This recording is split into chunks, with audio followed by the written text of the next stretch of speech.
Good morning, everyone, and welcome. Please take your seats.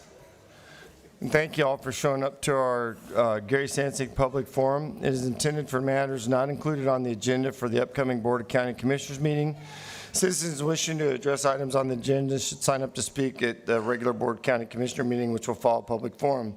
Speakers shall refrain from abusive, profane remarks, disruptive outbursts, protests, or other conduct which interferes with orderly conduct of the Gary Sansing Public Forum.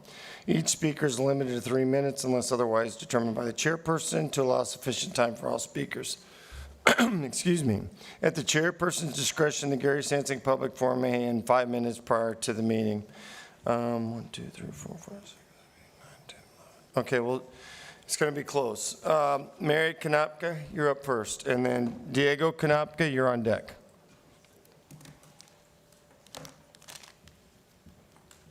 Morning, Mary. Good morning. We're going to talk this morning about optics. Optics like Commissioner Kohler wants to change his street name. And That's on the agenda. So no, not this street name. This is in the past. Oh, yeah. And a developer was going to pay for it. So is that developer doing a favor for you so you'll be in his pocket? Or we're talking optics? Optics like Commissioner Hoffberger owned a restoration company, DKI, Disaster Cleanup International, I believe. And records say you sold it, but last year you made $1 million on a DKI building. That DKI coming up again. But restoration, I mean, you want that business to thrive. So why would you want impact fees or a law passed making... I don't own that business, and I have an It's my 3 minutes. Why would you want that business in general to not thrive? Because impact fees would probably reduce it a little bit if homeowners didn't have to clean up from the horrible standards we have right now that people are adhering to. You guys down at the end, optics. When Larry Downs tried to bring this up diplomatically, you guys, while we're talking, might be talking to each other, laughing. Commissioner May, take a selfie of yourself rolling your eyes, and you'll know why it's so outstanding in the audience. We're hoping that you're listening to us when we're up here, not side laughing and joking or just disappearing, because your vote is part of this whole thing. If something's affecting my district or Commissioner Hoffberger's district or Commissioner Kohler's district, you're voting on it. And if you guys don't know what's going on,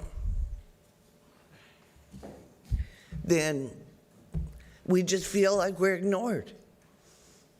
But that's optics. Thank you. Thank you for your comments, ma'am. Diego Kanapka and then Gary Holt, you're on deck. I was wondering if we could pass something out to commissioners. Yeah, thanks, Jose. Our Chips is going to grab it for you. Thank you. You can pass it out to the commissioners. All right.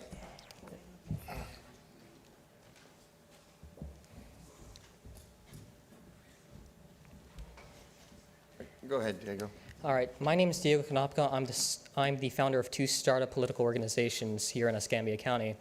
And over the weekend, I've done some research on Commissioner Hoffman's donors.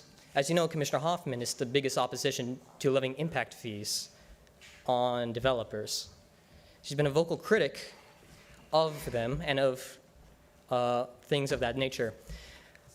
I took it upon myself to look at public records, to look at her donor list. And on the donor list, I found something very peculiar. I found out that for the 2026 election pre-files, from February 9th to September 30th, she's taken in approximately $80,000. And I discovered that of those $80,000, almost $27,000 are from real estate businesses and construction workers. And I have some very valid concerns about this, considering that's 1/3 of her total donors for this year. Commissioner Hoffman, Hofberger. sorry, my bad, my apologies. Commissioner Hofberger, you say you do independent research when studying upon setting impact fees. I want to know, is this independent research funded by people who would be involved in construction, people who would be involved in the real estate, right? Is it funded by developers? Because here, a lot of people are wondering why many on this board are so against impact fees. And they, like many, like me, have questions about it. And when they ask, they get told they'll circle back, that they can email you. And yet many do, and from what I hear, many don't get a detailed response back. So many are left to their own conclusions. Why aren't impact fees being levied on developers? And if there's a reason why it's bad to levy them, can we please have an explanation? This explanation has not been given to us for months. And many are left with their own conclusions. Many don't know how to look at campaign donor lists. I do, and I plan to use my political activism group to spread this information around. Your donor lists are public information. Their names and their addresses are public information. People are getting sick of coming here and asking the commissioners to vote on impact, to even hold a vote on impact fees, right? They want state grants, they want impact fees, and if it's a bad thing, they need an explanation. And if not, they're gonna turn to other reasons. And I don't mean to bring up your donors like this, it's kind of taboo, but when you have images like this, where 1/3 of this circle is funded, it's for real estate and construction workers, people are having a hard time believing you're being genuine in your concerns about impact fees. It feels like your concerns are coming not from a place of beholdens to the people, to your constituency. It's coming from a place, it seems like, from the donors. You don't want to get rid of 1/3 of your campaign funds. So I do intend to spread this information publicly for all the commissioners. Diego, can you wrap your thoughts up? Of course. My final thoughts are there is going to be fundraisers against your donors, against... All right, Diego, Yeah. your time's up. Gary, you're going to have to come up and share what you have, and then Connie Walker's on deck. Thank you, Diego. Good morning, commissioners and staff. I don't think I've ever been to a Monday morning meeting, but glad that everybody's here today. Back to talk about customary use that the legislature passed this year and the governor signed in June, Senate Bill 1622 that passed the Senate 35-2. So hopefully in the last 3 months we've been coming up here and talking about customary use, that the board, the commissioners have had time to get educated and ask questions to staff on what customary use is. We used to have it before 2018, and Governor Rick Scott and the governor from Arkansas, Huckabee, got a bill passed in 18 that restricted some customary use. So what we're trying to do is go back to what we had before 2018. And what Pensacola Beach has, Orange Beach has, most beaches in Florida enjoy customary use. It's sort of a unique thing in Perdido Key. And some people, and I want to thank legal staff again for defending the 75-foot deeded easement, the public easement that goes 1.5 miles, 1.2 miles from Perdido Sun to the state park. So the public does have access to that that we can start enjoying, and access 2 and 3 go right into that. So that's huge for Perdido Key. But there's another 4 miles of Perdido Key beaches, and then access 1 is a big problem, that customary use would help solve a lot of the problems there. And for the future, too. Some people say, well, we don't have a problem right now, and maybe we don't.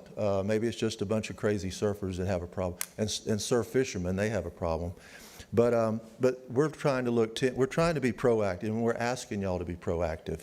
This board, and maybe the next board, but to look 10 years, 20 years down the road. None of us want to talk about Perdido Key in the next 10 years or 20 years. What's it going to look like? I've watched it in my lifetime.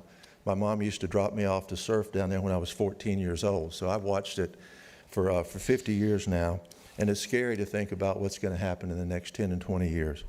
But we're asking y'all to give legal staff some direction on an ordinance so we can start working the first of the year on getting customary use accepted in Escambia County and start enforcing it. So I appreciate y'all's time on that.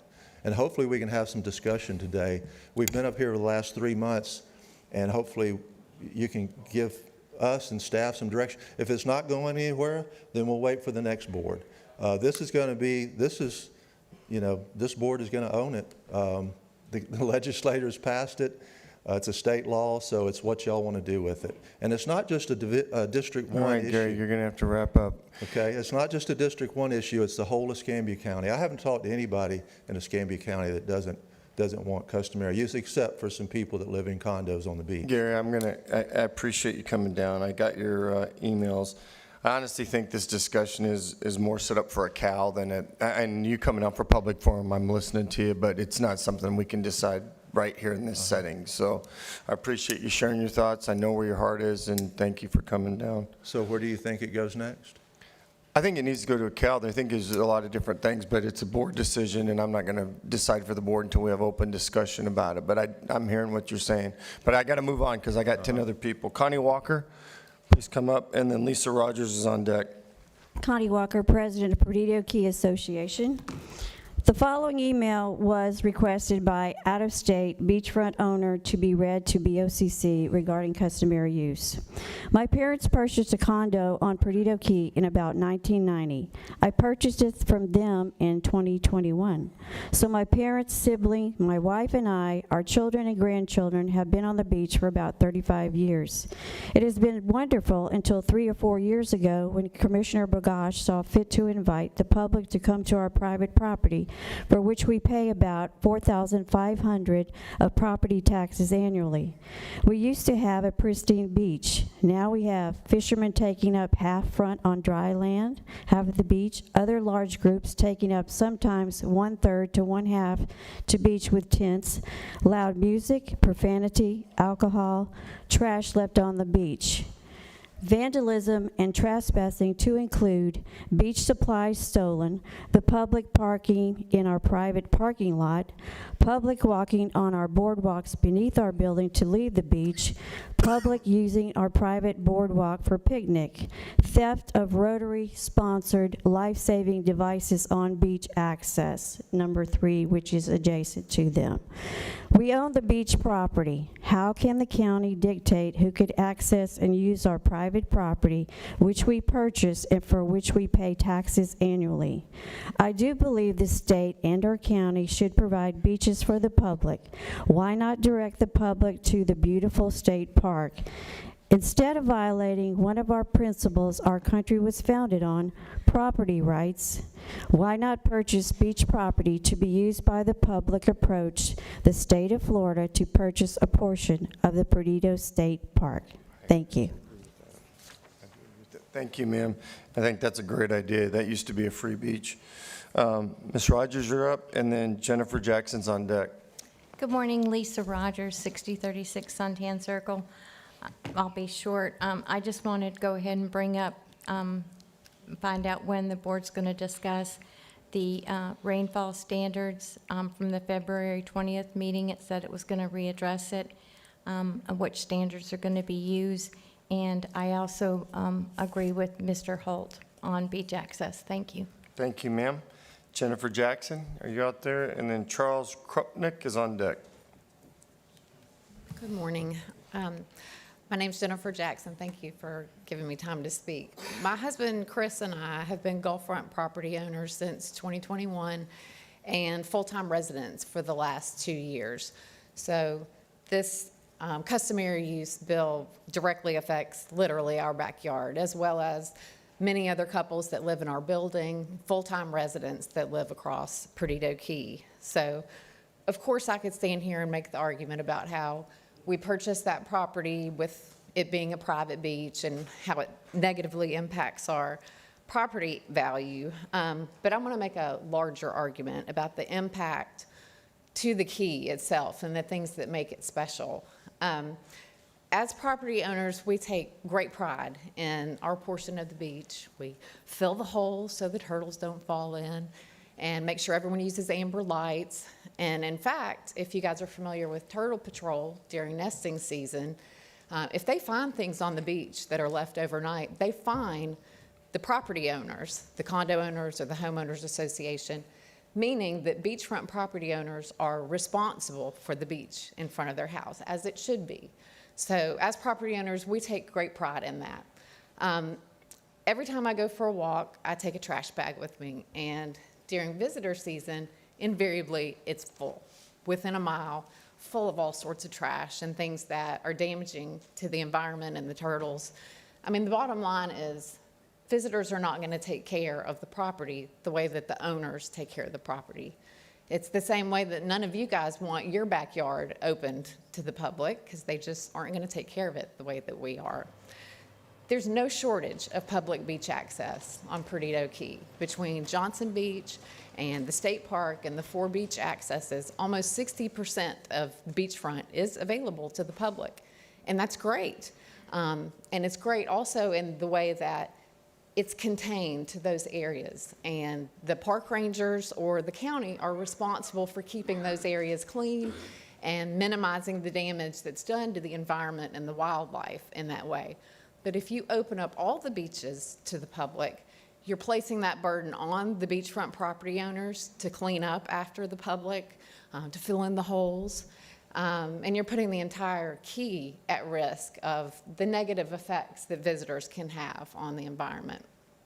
And then secondly, our parks.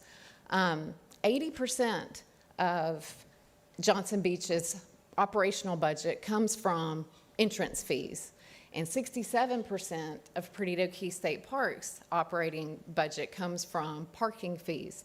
So if you open all the beaches to public, you're going to have a negative impact on the funding that's coming into those parks. So yes, Jennifer, this can you is- wrap up your thoughts? I am. Okay. Thank you. So yes, it is about private property rights, but it's really also about something bigger, which is the impact that visitors can have on the wildlife and the parks that we cherish so much on Perdido I Key. appreciate you coming Thank down you today, very ma'am. much. Charles Krupnick, are you there? And then Steve Huggins is on deck. Hi, Charles. Morning. Charles Krupnick, 14500 River Road, Perdido Key, and a Perdido Key Association Director. To say again, customary use is an issue today because some state political leaders, the press, and local advocates have made it one. We've returned to pre-2016-2018 circumstances put in place by the 1974 Florida court decision on customary use. Canceling SB 1622 was not a directive for implementation, okay? Looking at recent discussions on customary use, Beach Access 1 is often brought up. It certainly can be uncomfortable. It's small, probably has too many parking spaces for beachgoers, and it's close to Grand Caribbean's 134 units. But 4 adjacent beachfront condos have over 700 units. With families of 2, 3, 4 or more, they can certainly make good use of the dry sand beach portions. Some years ago, I considered purchasing a condo at Grand Caribbean. There would be no ocean view and no private beach, but I could use Beach Access 1 and a smaller Beach Access east of Sandy Key condo to get to the Gulf. More importantly, I would only be a few hundred yards from Johnson Beach and Gulf Islands National Seashore, certainly one of the best public beaches in the country. And a condo at Grand Caribbean costs much less than the nearby beachfront condos. It was mentioned at an earlier meeting that Fort Myers Beach had some combined public and private beaches. I don't believe this was a customary use outcome, but more likely from just completed beach renourishment following 2020's Hurricane Ian and more recent storms. Land created Seaward of the erosion control line belongs to the state and is open to the public. Fort Myers Beach is an engineered beach, like Pensacola Beach and Orange Beach. Perdido Key is not, okay? It was also mentioned that maybe 85% or so of Escambia County people want customary use on Perdido Key beaches. I don't know where the number came from, but maybe it's correct.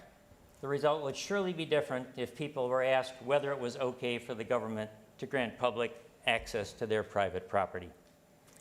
If the county wants to make Perdido Key beaches public, it should purchase the land. Otherwise, our owners would be given up a great deal without compensation. Eminent domain is a relatively clear doctrine with compensation. The customary use is pretty woolly with criteria about ancient, reasonable, without interruption, free from dispute.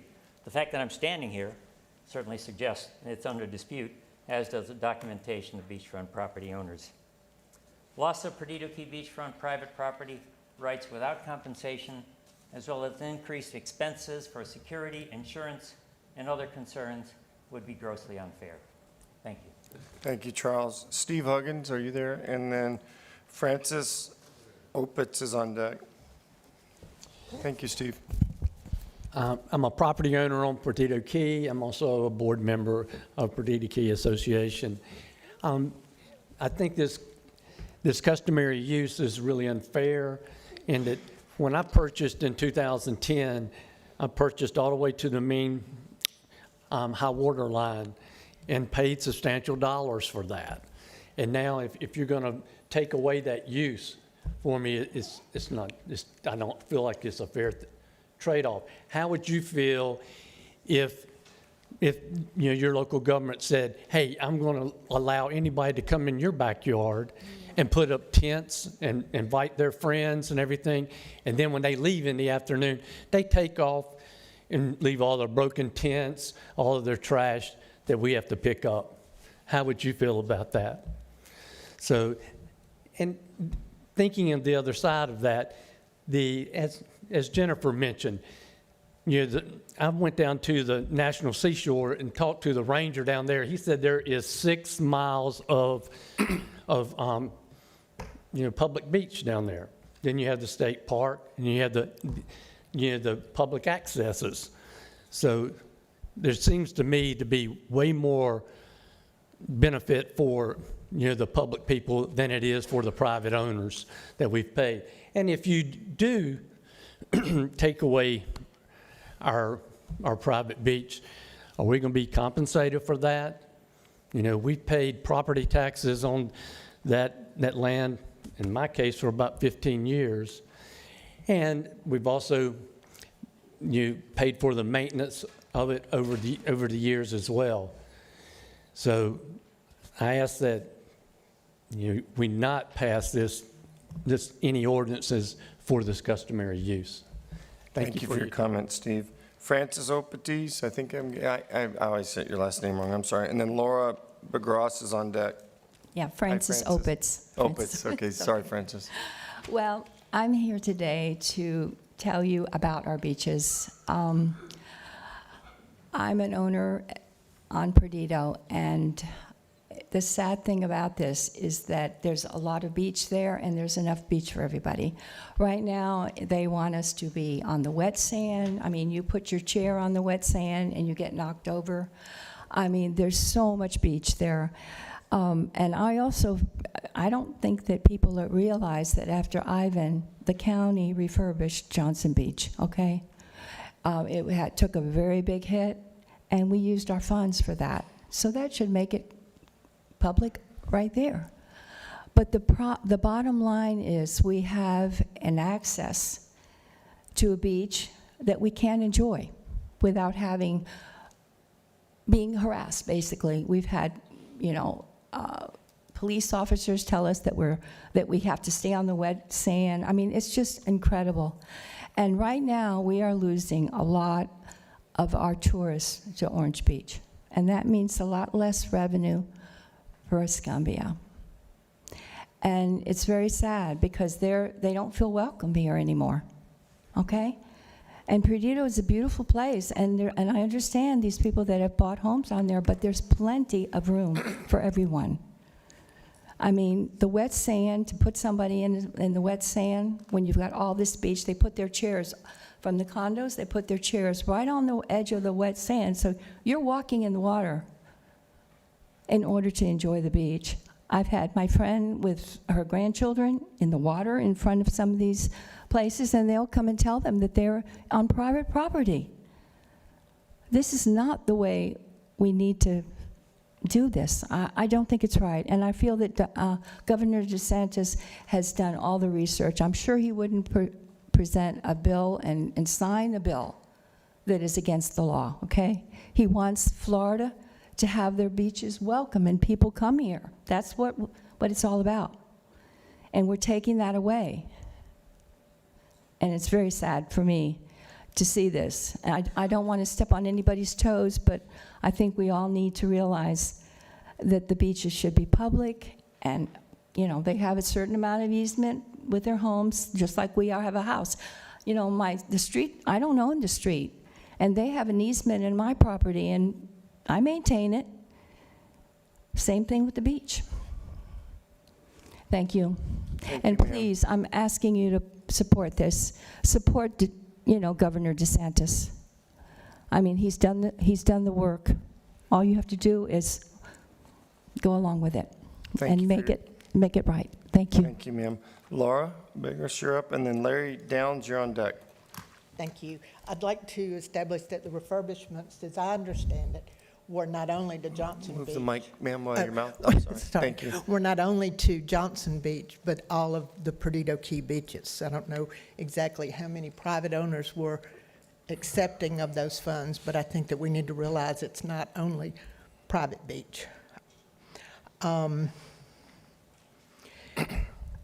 like to also counteract the statement of it's not just a bunch of crazy surfers, and it's residents and tourists and property owners. I've lived on the Key for 20 years. I've always used public beaches. I now am closer to beach access number 1, when before I used, I think it was beach access number 3. So while we're talking about this, I need for you as a group to understand how uncomfortable it is to go to beach access number 1. Sheriff's deputies, a sheriff's car that runs all day long, spewing fuel and fumes into our atmosphere. I'm sure the turtles will not like that. So I ask that we not have our tourists, even if they're on public beach, they are not allowed to walk in front of the condo next door, even on wet sand. Now, there are plenty of sand. What happens is the rental chair companies put the chairs down at the water line. On one of the condos to the left, if you're standing facing public beach access number 1, you are not allowed to even walk anywhere but in the water. On to the right, the same thing with the rental chair companies. The chairs are set up right at the water line. The sheriff will come down and ask you to move and tell you you are not allowed to be. And if you look behind those chairs and some of the documentation we've provided before, there are several football fields, sometimes it seems, of white sand that nobody can fly a kite on, nobody can pitch a tent or a chair on. We are not asking, or I am not asking personally, to take away the rights of property owners of a certain amount of private beach. We are asking that the public is allowed to use a stretch, whatever there has been established. I don't find that the people that use the public beaches are as disrespectful as being portrayed. I use public beaches all the time. I do realize there are people there to clean up, but I don't think that to characterize all of our tourists and homeowners that don't own beachfront are rabble-rousers, drunkards, and other Laura, people. please wrap up your Okay, thoughts. that's Thank you. it. Thank you. Thank you for coming down. Larry Downs, you're up, and then Chris Kerb, you're on deck. Larry Downs Jr. Plumbing LLC, because fecal matters. All right, I'm back, baby. I've been out of town for a couple weeks. All right, real quick, I want to give you all a Mark Twain quote, because this kind of applies to what, pretty much everybody did, except for a small percentage. In the beginning of a change, the patriot is a scarce man and brave, hated and scorned. When his cause succeeds, however, the timid join him, for then it costs nothing to be a patriot. Is that COVID? Is that the COVID pandemic? Oh, now y'all can join me. You can join me, please. Look at this nonsense. I got my flu shot today. This is ridiculous. This is at Walmart. I go by there and get my pandemic supplies. Listen, one other thing too, real quick, then I'm gonna get into the local stuff. Books that y'all should be reading. Dissolving Illusions. This is about the corporate chemical vaccine injections. The Indoctrinated Brain. Oh, this covers a whole myriad of stuff that y'all have been up here participating in. Can you read it to me? The Needles, I will read it to you at my show. The Needles Secret. The Needles Secret. Nobody wants to know about it. Isn't that weird, Lumen? It's weird. So anyways, let me get into local stuff here. Optics. The lady was right. Optics. It looks disrespectful for y'all to be up here all indignant, and I'm not saying all the time or all of you. It just looks disrespectful to us who pay the bills, And I know y'all say, y'all are part of the taxpayers too, right? Well, maybe so in your private business, but it's offset by the pay that y'all collect from us. So technically, you're kind of paying taxes with taxes. It's a little different. All right, customary use and property rights. Boy, that's a conundrum, isn't it? Do you have property rights or don't you? You got to pay these high dollar taxes, and then they want people to come over and use your property. That's a conundrum there. So y'all gonna have to figure that one out. I got an idea on it, but y'all are getting paid to figure it out, so do it. 3 minutes at the public forum and not allowing to at least, donate your time, at least one. That's ridiculous. And we do get it cut down to 2 minutes every now and then, which we did a few weeks ago. Again. Now, I don't care if y'all go past the time. So what? Y'all are getting paid to be here all day. So do what's right. Don't go with what Commissioner May did several years ago, because I have the longest time recorded up here for donated minutes. And right after that, they said, well, Lumen did when he become chair. He said, no, we don't want to hear y'all. And it's clear and evident by your mannerisms that you don't want to hear us. All right, Larry, you got to wrap it up. But you can call me and talk to me for 30 minutes. I'll listen. Hey, I appreciate that. Chris Kerb, you're up next. Just say no to drugs. I'm sorry, Commissioner May, did you have something you wanted to say? No, I just want to point out, it wasn't everyone, it was just one person. All right, Chris, you're up, and then Albert Jackson Jr., are you in the audience? Okay, go ahead, Chris. Chris Kerr, Flood Defenders Panhandle. I sound like a broken record when I come up here sometimes, but I'm on run that record again. Floodsmarts.gov historical NFIP claims. In Florida between 1980 and 2023, $18.864 billion for 303,900 claims. In Escambia County, for that same period, $720 million for 11,796 claims.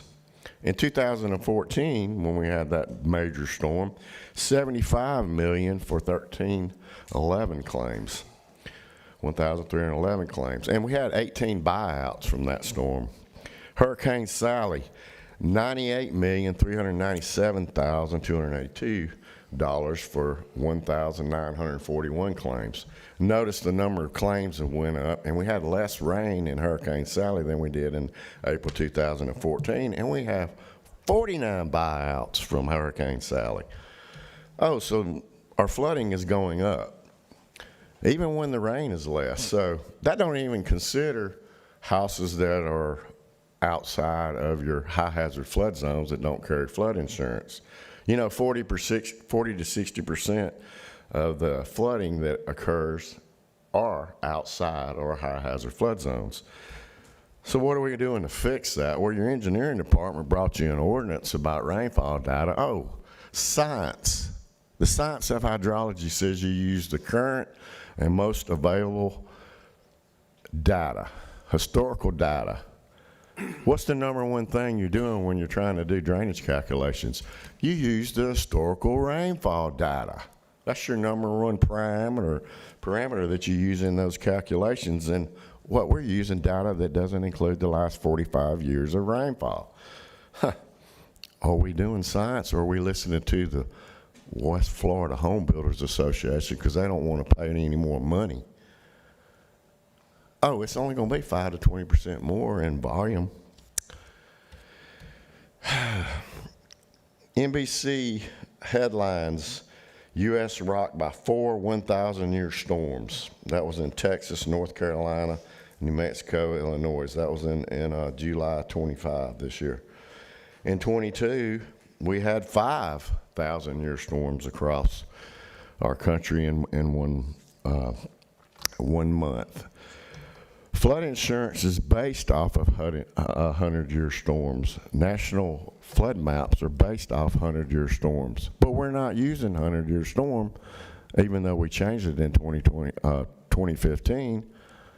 We're still using data that includes last 45 years. By the Chris- way, drainage impact fees Chris, need to wrap be up your thoughts. increased. We're already behind schedule. Yeah, drainage impact fees need to be increased. Thank Okay. Mr. Jackson, please come up. How are you, sir? All right.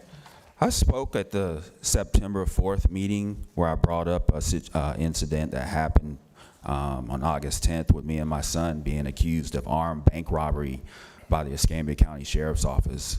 I also brought up another incident that happened in 2019 that where they raided George Stone and they injured a teacher and a student who were a completely different age and completely different race than the person that they were looking for. And it happened in Mr. Councilman May's district, so he responded. And Mr. Chairman, you backed him up, and I want to play your words back for you.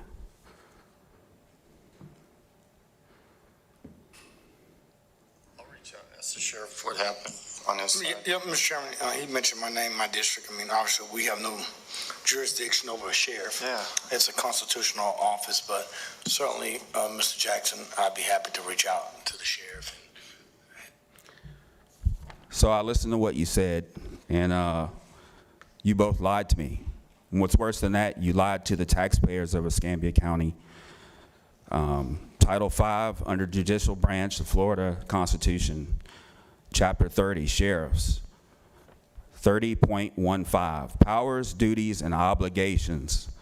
Sheriffs in their respective counties, in person or by deputy, shall A, execute all process of the Supreme Court, circuit courts, county courts, and Board of Commissioners of this state to be executed in their counties.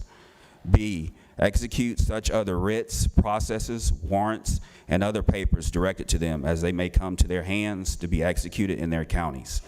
C, attend all sessions of the circuit court and county court held in their counties. And this is the most important one. D, execute all orders of the Board of County Commissioners of their counties, for which service shall receive such compensation out of the county treasury as said boards may deem proper.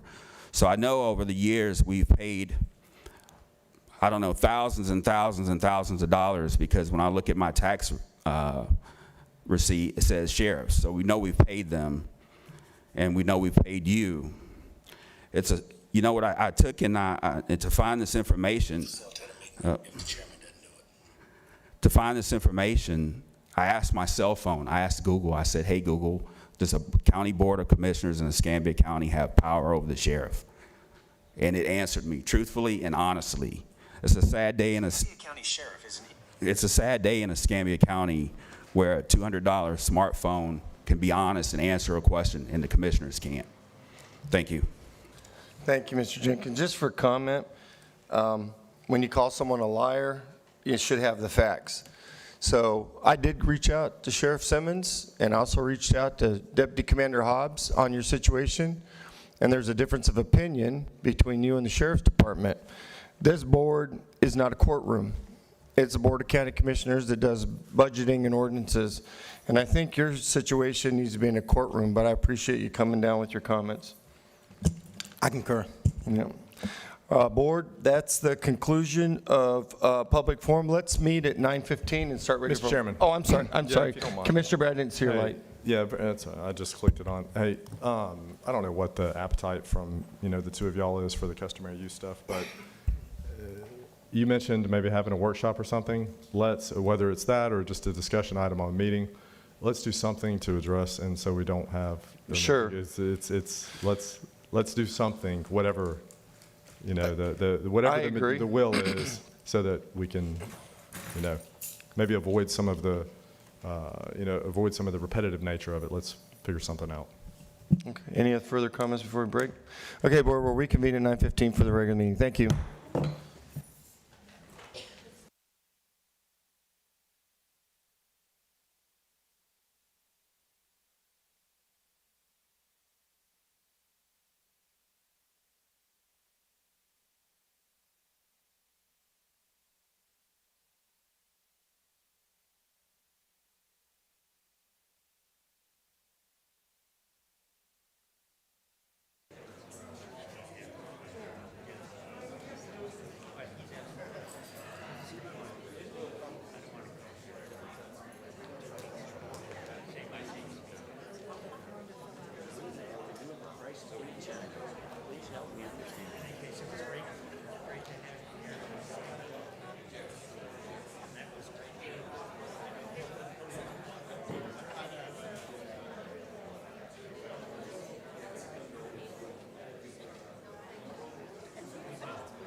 Ms. Hoffberger? Ms. Hoffberger?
They done some work for me before, and I thought that was you, and I wasn't really sure when I see it. I didn't think about your last name. I still go out and do something, kind of help around. Okay, all right.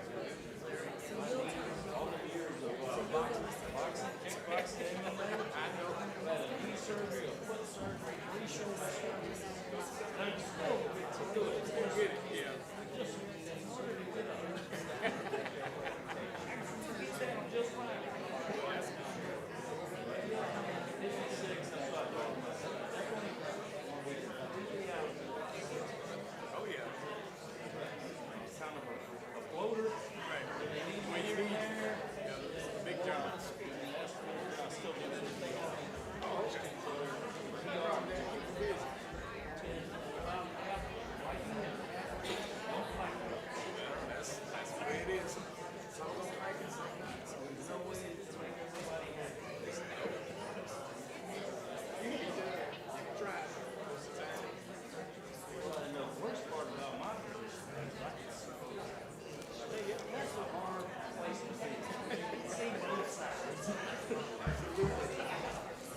Ladies and gentlemen, please take your seats. We're about ready to get started.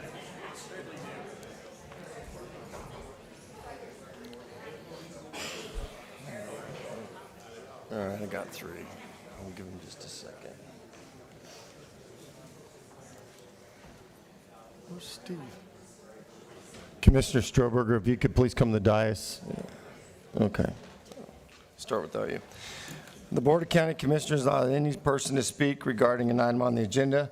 The speaker is limited to 3 minutes unless otherwise determined by the chairperson to allow sufficient time for all speakers. Speakers shall refrain from abusive or profane remarks, disruptive outbursts, protests, or other context which interferes with the orderly conduct of the meeting. Upon completion of the public comment period, discussion is limited to the board members and any questions raised by the board. Commissioner Strober, you have the invocation today?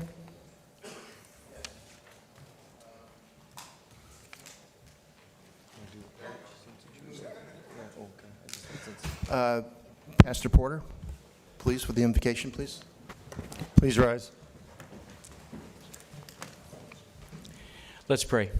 Heavenly Father, we come to you humbly and boldly because you've told us to do so. And so we come asking for great wisdom to be given to each of these men and women who serve so faithfully in their appointed task. We ask that you fill them with grace and understanding and knowledge. I pray for our constituents, Father God, that they understand that process and that, Lord, we come together in unity, working together for the greater good of all. We ask that your grace would be bestowed upon our county and watching over all of our constituents, and that safety would be in this place. Father God, that we would go forward with your plans and purposes, achieving the goal for the common good, that your love, your grace, and your mercy would abound to all. We thank you for that. We bless you. In Jesus' name we pray. Amen. Amen. Commissioner Hoffman. Thank you, Pastor. The pledge? I pledge allegiance to the flag of the United States of America and to the republic for which it stands, one nation, under God, indivisible, with justice and liberty for all. Okay. Commissioner Bear, are there any items to add to the agenda? No, sir. Commissioner May? Commissioner Stroberger? No, sir. Commissioner Hofberger? No, sir. Okay, I don't have any either. Can I have a motion to adopt the Move agenda? to adopt the agenda. Okay, please vote. Motion passes 5-0. Well, now we're here. I've been to change of commands, change of charges. I guess I'm going to call this change of chair. But, because that's what we do, musical chairs. But in the last year, I want to thank the board for allowing me to lead this board. And we've had like a roller coaster, some ups and downs. But I think we've done some great things. And Madam Chair, as you take over, I wish you the best of luck over the next year and congratulate you. And I think technically I'm supposed to hand you the gavel, and then we rotate chairs. Oh, yeah, we probably should stand up, Casey. Or Andy, I'm sorry.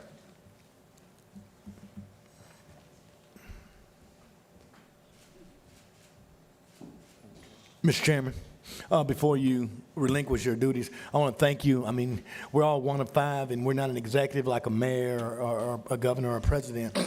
So although we can have different opinions, when we represent the board, we have to represent all 5 opinions, and you've done that well and not had your own opinion. So I appreciate your leadership in representing this board equally. So I certainly appreciate your leadership. Thank you for the kind comments. I'm kind of a goofy guy. I actually was going to wear I was going to wear a leisure suit today until I knew we had to do photos. Not kind of. I mean, you really are kind of.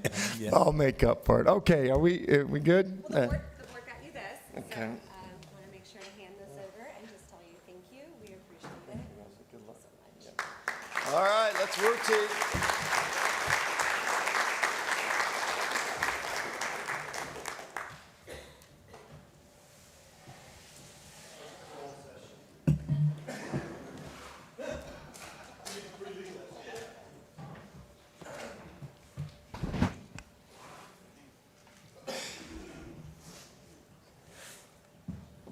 Okay, they did warn me that the names on the mics didn't change, so we'll be patient with each other on that.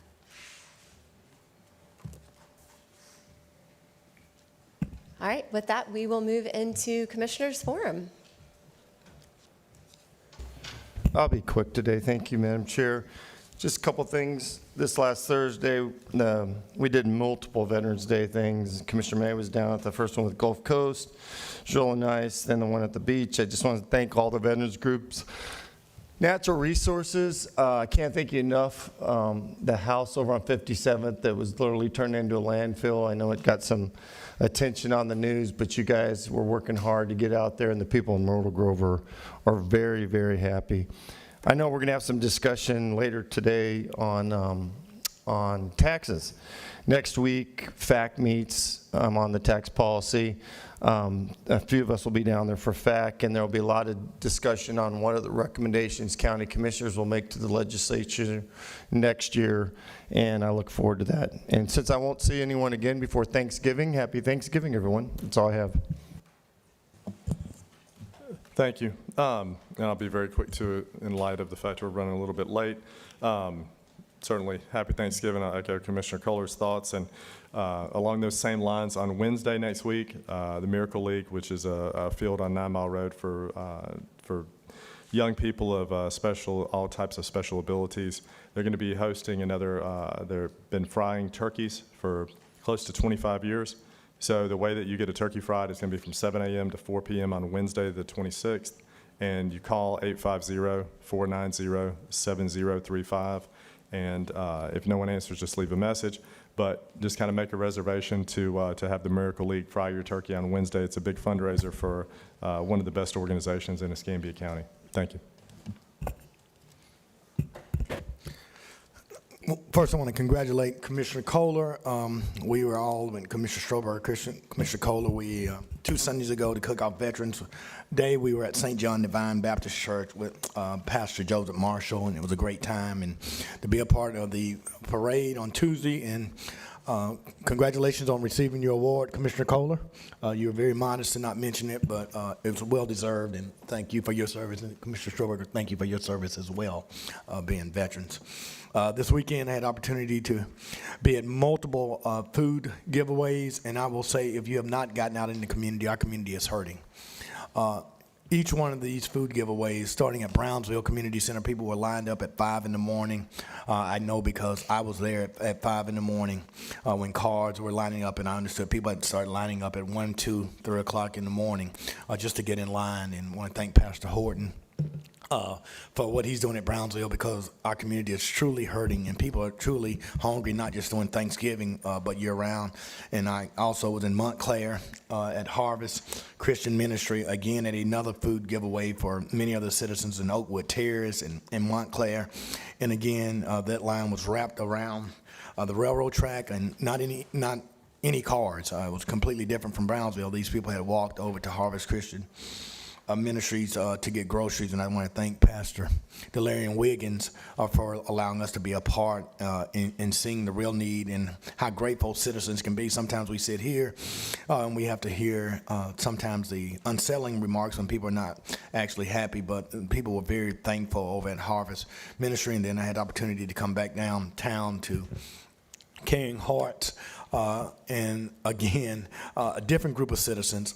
all with the same need, needing food, needing something to eat. And Fannie Finkley, they were there taking care of that. And so I do want to thank all three of those organizations and to encourage people to recognize, although we're blessed, there are so many citizens in Escambia County who still are in need of getting something to eat. And finally, the African American Heritage Society. I was a part of the Dante's on Saturday evening after all of the food giveaways, and many of our community leaders were recognized. Our very own Leroy Williams and Quint Studer and Sheriff Chip Simmons and Aaron Watson were a part of that entourage of people who really just had a great time. And finally, congratulations to UWF. Through all of this, we did make it to the game, and they lost by 3 points, but still, we're still in the playoffs. So, as always, go Argos. Thank you. Morning, everybody. ECAT came out to the Beulah Senior Center about a week and a half ago to talk about Flex Transit. I want to thank Thaddeus for sending Angela and the rest out and coming out to help connect our seniors in Beulah with their senior center, but not just with the senior center, but with the rest of Pensacola, I think, through Flex Transit. Thank you. Captain Lee Hansen, I don't want to continue this, but she was our guest speaker at the Veterans Day celebration at Memorial Park.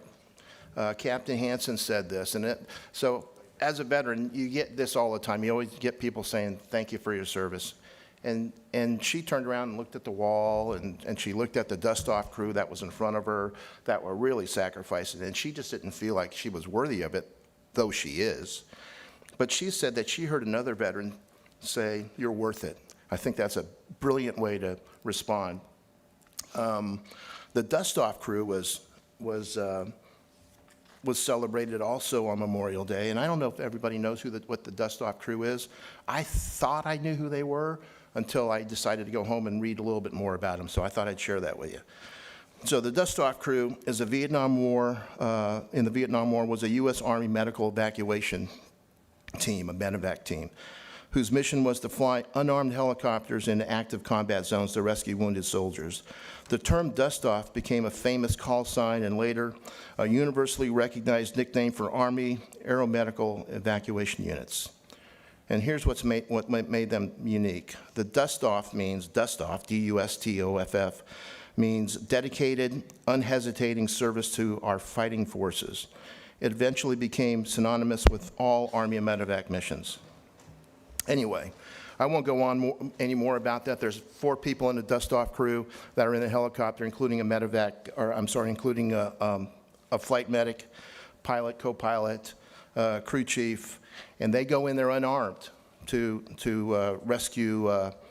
They went in there unarmed to rescue Vietnam wounded, and I want to say that I read that they had rescued over 900,000 U.S. and Allied wounded during the Vietnam War, 900,000, with a 1-hour response time, which was unbelievable. Survival rates skyrocketed to 98% because of the dust-off crew. So I want to say thank you to the dust-off crew. They got a Congressional Gold Medal.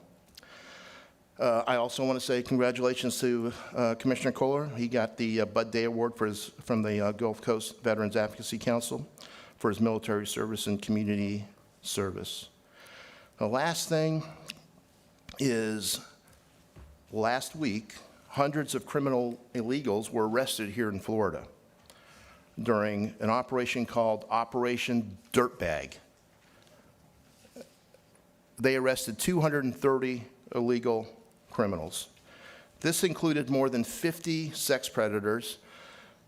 Our Florida Attorney General said that every time they conduct a child predator sting, at least 20% arrested are illegal aliens. So now, let's get a rundown of who ICE has on detainers in our own jail facility. I'll just read the charges: DUI, resisting an officer, hit and run, aggravated assault, damage to property, criminal mischief, damage to property, criminal mischief, damage to property, homicide, battery, aggravated assault, homicide, firing a weapon. Keep in mind, this is an illegal alien, shouldn't be having a weapon. DUI, unlawful what is this? Blood alcohol, another DUI, battery resisting an officer, hit and run. I'm not reading all of them. DUI, burglary, DUI, sexual assault, lewd and lascivious behavior, burglary. So not good people, and homicide. Thank you. Good morning, thank you. And thank you, Commissioner Stroberger and Commissioner Kohler. Happy belated Veterans Day. And to my husband, happy belated Veterans Day. We do appreciate your service. I'm excited and blessed to sit here today and represent our community. Thank you for giving me the opportunity to chair the BCC. As I move into the chair position, I hope to rekindle the fire that caused us all to run, that flame that drove the 5 of us to walk house to house and beg for votes so that we could make a difference. Self-awareness is always the first step, and I know that I am fast-paced and easily excitable, but I also know that 2 of you had shared with me that I was just like you when I got into office. I hope that as we move into the new year, some of my new to politics spirit will re-energize the board. So thank you all for being here and for allowing me to chair. It's been a short period since our last board meeting, and this is a light agenda, but I do want to highlight a few wins for our community. This past week, we broke ground on the traffic management facility that will bring new technology and safer roads to Escambia County. This is a significant investment from FDOT, and we are very appreciative. On November 8th, some of our finest public safety folks received some amazing awards, and I want to make sure to recognize and congratulate them. Paramedic of the Year was Logan Wagner. EMT of the Year was Delana Hayes. Logistics Personnel of the Year was Deborah Riley. And Field Training Officer of the Year was Clifton Wheeler. Thank you so much for making sure that our community is safe and providing life-saving techniques when we really need you the most. As Thanksgiving is almost here, Christmas is my favorite time of the year, and it is just around the corner. There are so many nonprofits and churches in our area that are looking to make a difference. So if you are able, I encourage you to reach out, connect with one, and make a difference for some of your neighbors who are in need. And with that, we will move into proclamations. Commissioner Stroberger, I think you have the proclamation for today. Move the proclamations. Sorry, thank you.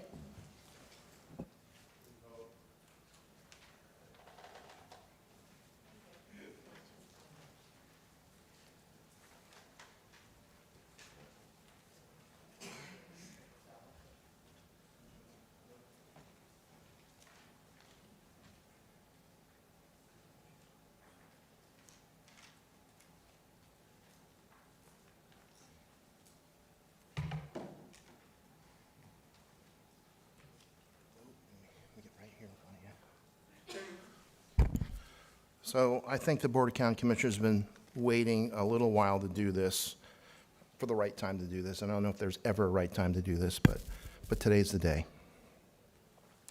So I think I want to share a story about Jesse. I met Jesse, where did I first meet Jesse? I think the second time I met Jesse was with Commissioner Kohler. I got invited to the prayer breakfast. I sat at one of Jesse's tables. That's the first time I met Jesse. And we talked about a lot of things, including politics and stuff. And then, you know, running into him all the time, car shows, things like that. I know what his passion was besides you. And he loved this community. And that's why we decided we wanted to do this proclamation for Jesse. I'll read it now. Escambia County Proclamation. Whereas Jesse Casey was a dedicated and loyal employee of Escambia County who left a lasting mark on his colleagues, the community, and the operations of county government. And whereas Jesse brought not only professionalism to his work, but also kindness and humility, an unwavering willingness to help others, earning him the respect and admiration of all who had the privilege of knowing and working alongside him. And whereas Jesse was more than a valued colleague, he was a friend, a mentor, and a steady presence whose positive attitude and wonderful spirit lifted those around him. And whereas his contributions to Escambia County extended far beyond the workplace, as he was known for his generous heart, dedication to service, and genuine love for his community. And whereas Jesse Casey's life exemplified the highest ideals of public service and friendship, and his legacy will continue to inspire all who followed in his footsteps. Now and therefore be it proclaimed that the Board of County Commissioners of Escambia County, Florida, hereby celebrates and honors the life of Jesse Casey, extends its deepest sympathies to his family and loved ones, and expresses heartfelt gratitude for his dedicated community service and friendship. Board of County Commissioners, Escambia County, Florida, Ashley Hoffberger, District 4 Chair, Steve Stroberger, Vice Chair, District 1, Michael Kohler, District 2, Lumen May, District 3, and Stephen Berry, District 5. Yes, ma'am. Come on.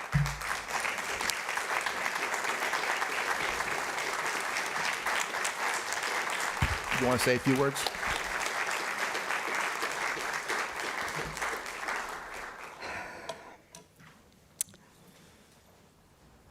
What can I say about my husband, Jesse Casey, that most of you don't already know? We celebrated 50 years in March of this year. Jesse was the most caring man when it came to people, no matter skin type or nationality. He treated all people with respect. You've heard the phrase, actions speak louder than words. Well, Jesse proved how much he cared every time he received a call for help. Whether it was a friend or someone he had never met, he would drop whatever he was doing if possible, and he would run to help. He never met a stranger. His heart for people was as big as Texas. Money was never important to him, even though he grew up very poor. When he was out helping people and they would ask, "How much do I owe you?" he would always respond with a zero sign or tell them, "What's 10 times 0?" He always told me, if I can get on the board, just think of how many more people I can reach out to help. Well, that didn't happen, but when Jeff asked him to be his aide, he thought long and hard, and he came and told me, "Sally, I need to do this." I begged him not to do it, but he was adamant. He said, "When people call, who do you think they will talk to? It won't be the commissioner, but me. I believe I can do more than I could as a commissioner." So he took the job. Once he started working and was taking the calls, he would ask the proper county employees to check out the problems and see what could be done. Things started happening, and things got done. He made sure to give the credit to the county employee who actually did the work for all the things that got done. He never spoke down to the employees, but treated them as he wanted to be treated. He was one of the most down-to-earth people you would ever meet. He never spoke with fancy words like most people do who run for office, but he was a lot more intelligent than people knew. Even though he was doing a good job as an aide, he still had the desire to become a commissioner. I never understood why, but I felt as his wife I should support him, so he decided to run the last time. He had to stop and quit because what y'all didn't know is he fell backwards while carrying 150 to 200 pounds of metal. He slipped on a sheet of metal and broke his rib in 2 places and punctured his lung. That ended his running for the county seat. He healed quicker than the doctors ever thought he would, and he went to work for a friend, and the rest is history. His most important accomplishment was marrying me and helping to raise our children. Sorry. One day he told me we made it. We grew old and got fat together. But Jesse was always out there in the community. He showed up for food drives. He unloaded trucks way before people got there. And he was always the last one to leave. People that needed him, like when Henry Richburg called him, he was on the city police department. He said, "I know a man that's in his 70s. He's paid 3 times to have a concrete slab put under an RV. And he said, "Can you help him?" My husband ran to Pace, and he met this man and his wife, and he scoped out the thing, did the layout work, poured the concrete, set it up himself. And when that man looked at my husband and said, "How much do I owe you?" He said, "Not a dime." He said, "You've already paid too many times." My husband genuinely loved all people.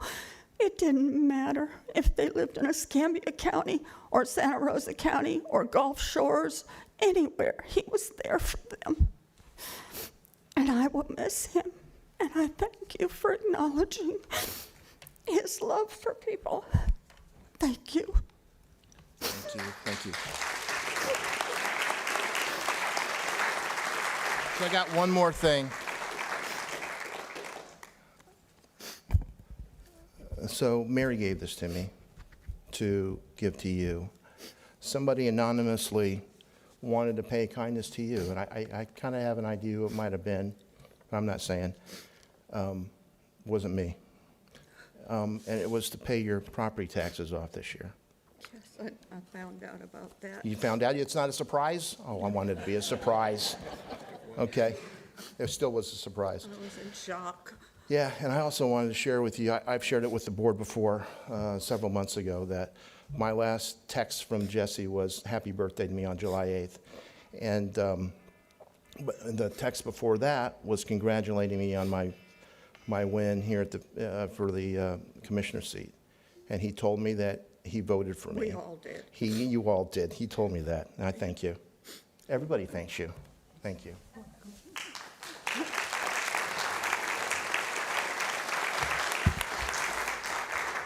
Ms. Casey, we all have Jesse stories, but I want to thank you and Jesse. I remember as a young kid, the first house that me and my dad laid out with the metal foam boards was Jesse taught me how to shoot an elevation and pour concrete. I remember all the projects that we did for AMI kids, and Jesse didn't charge a dime. And whenever I would call him, whether someone needed a handicap ramp or a sidewalk in District 3, as you said, he'd call Billy Campbell, and Jesse would do it for free. And Charlie and Shug and Greg Moyer and all of us who were in the construction concrete business, we owe a eternal debt to Jesse for helping all of us when we were in the building business. So we appreciate you so much, and we appreciate his legacy. Thank you. Commissioner Stroberger has asked that we all step down and take a picture, if you guys would do that.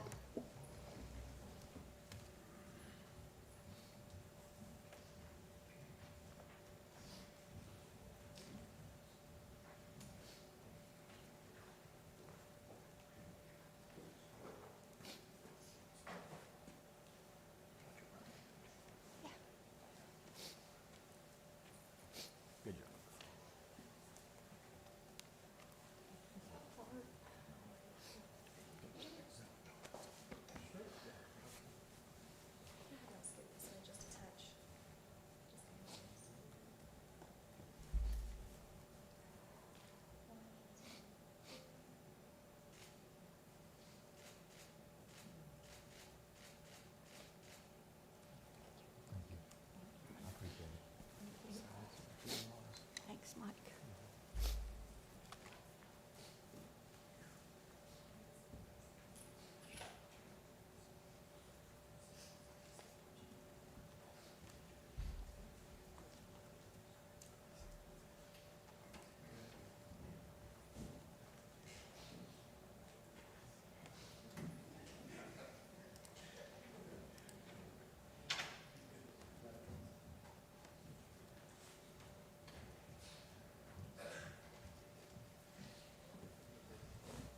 Thank you all. Did the clerk's office receive the proof of publication for the public hearings on the agenda and the board's weekly meeting schedule? Madam Chair, the clerk's office has received all proofs. Do I have a motion to waive the reading? Motion, so moved. All in favor? Thank you. Moving to the clerk and comptroller's report. Thank you. On the agenda are 3 items. The first one has to do with the investment report at the end of the fiscal year, September. The second is the tourist development tax collection for the stays in September that we received. Note that there was a 5% decrease comparatively. The third is a minutes and reports. Thank you, ma'am. Thank you. Move the clerk's report. All in favor? Wonderful. Horace, if you will step up, we have a growth management report. We have the consent agenda. Do I have a No motion? speakers. No speakers. All right, move the item. Was that a second, Commissioner May? Yep. Wonderful. Thank you. All in favor? Motion passes. Moving on to the county administrator's report. Wes? Thank you, Madam Chair. There's one item on the technical public service consent agenda. There are no speakers, no changes. Move the technical public service consent. All in favor?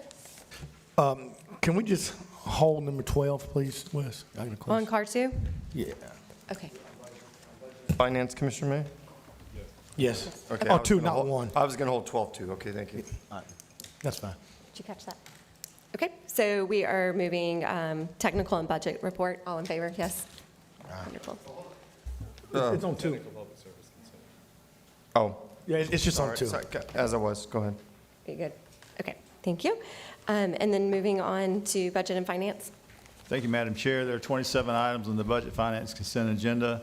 Please drop card 2-13, the interlocal agreement with the SRIA for Animal Control Officer. Hold for speakers, card 2-6, card 2-8, card 2-9, card 2-12, card 2-17, card 2-19 through 24. Wes, can you just hold 10 too if you're holding those? Add 10 to the ones you're holding. Card 2-10 as well. All right, move the balance. Second. All in favor? Motion passes. 5-0. Okay, first we have item number 6. Mayor Kanopka, you're a speaker for that. If you'll go on and step up.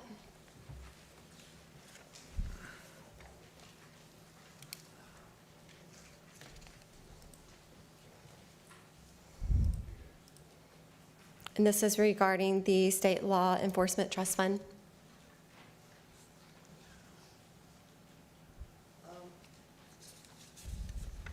I need to pass on that. You can pass? Okay. I'm not feeling well. I'll move it then, Mr. Chair. Do I have a second? All in favor? Motion passes 5-0. Ms. Kanopka, you are also the next speaker on item number 8, which is a recommendation concerning the contract award for design services for John R. Jones Stadium Complex upgrades.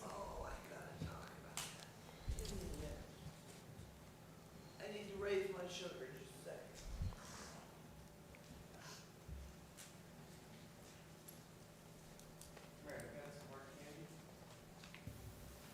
Okay, good.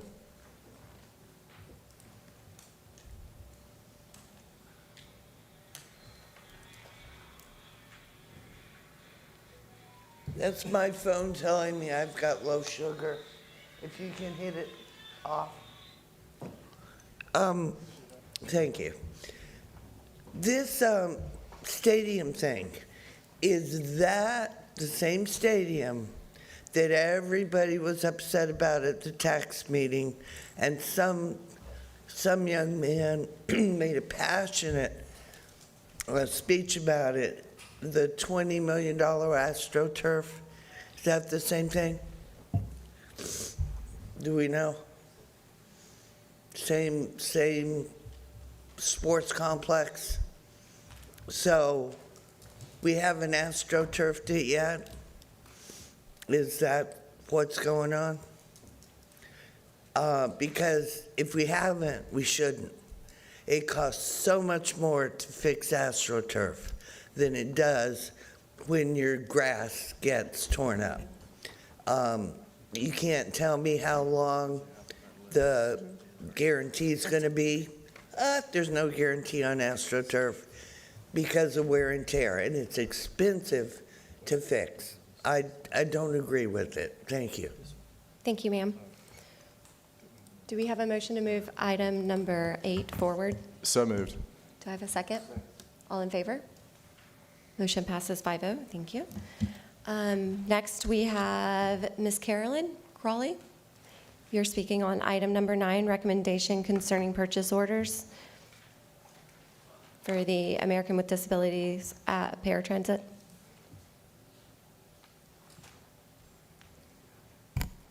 Yes, good morning, Commissioners, and congratulations to Ms. Hoffer for your new reign as the Commissioner Chair.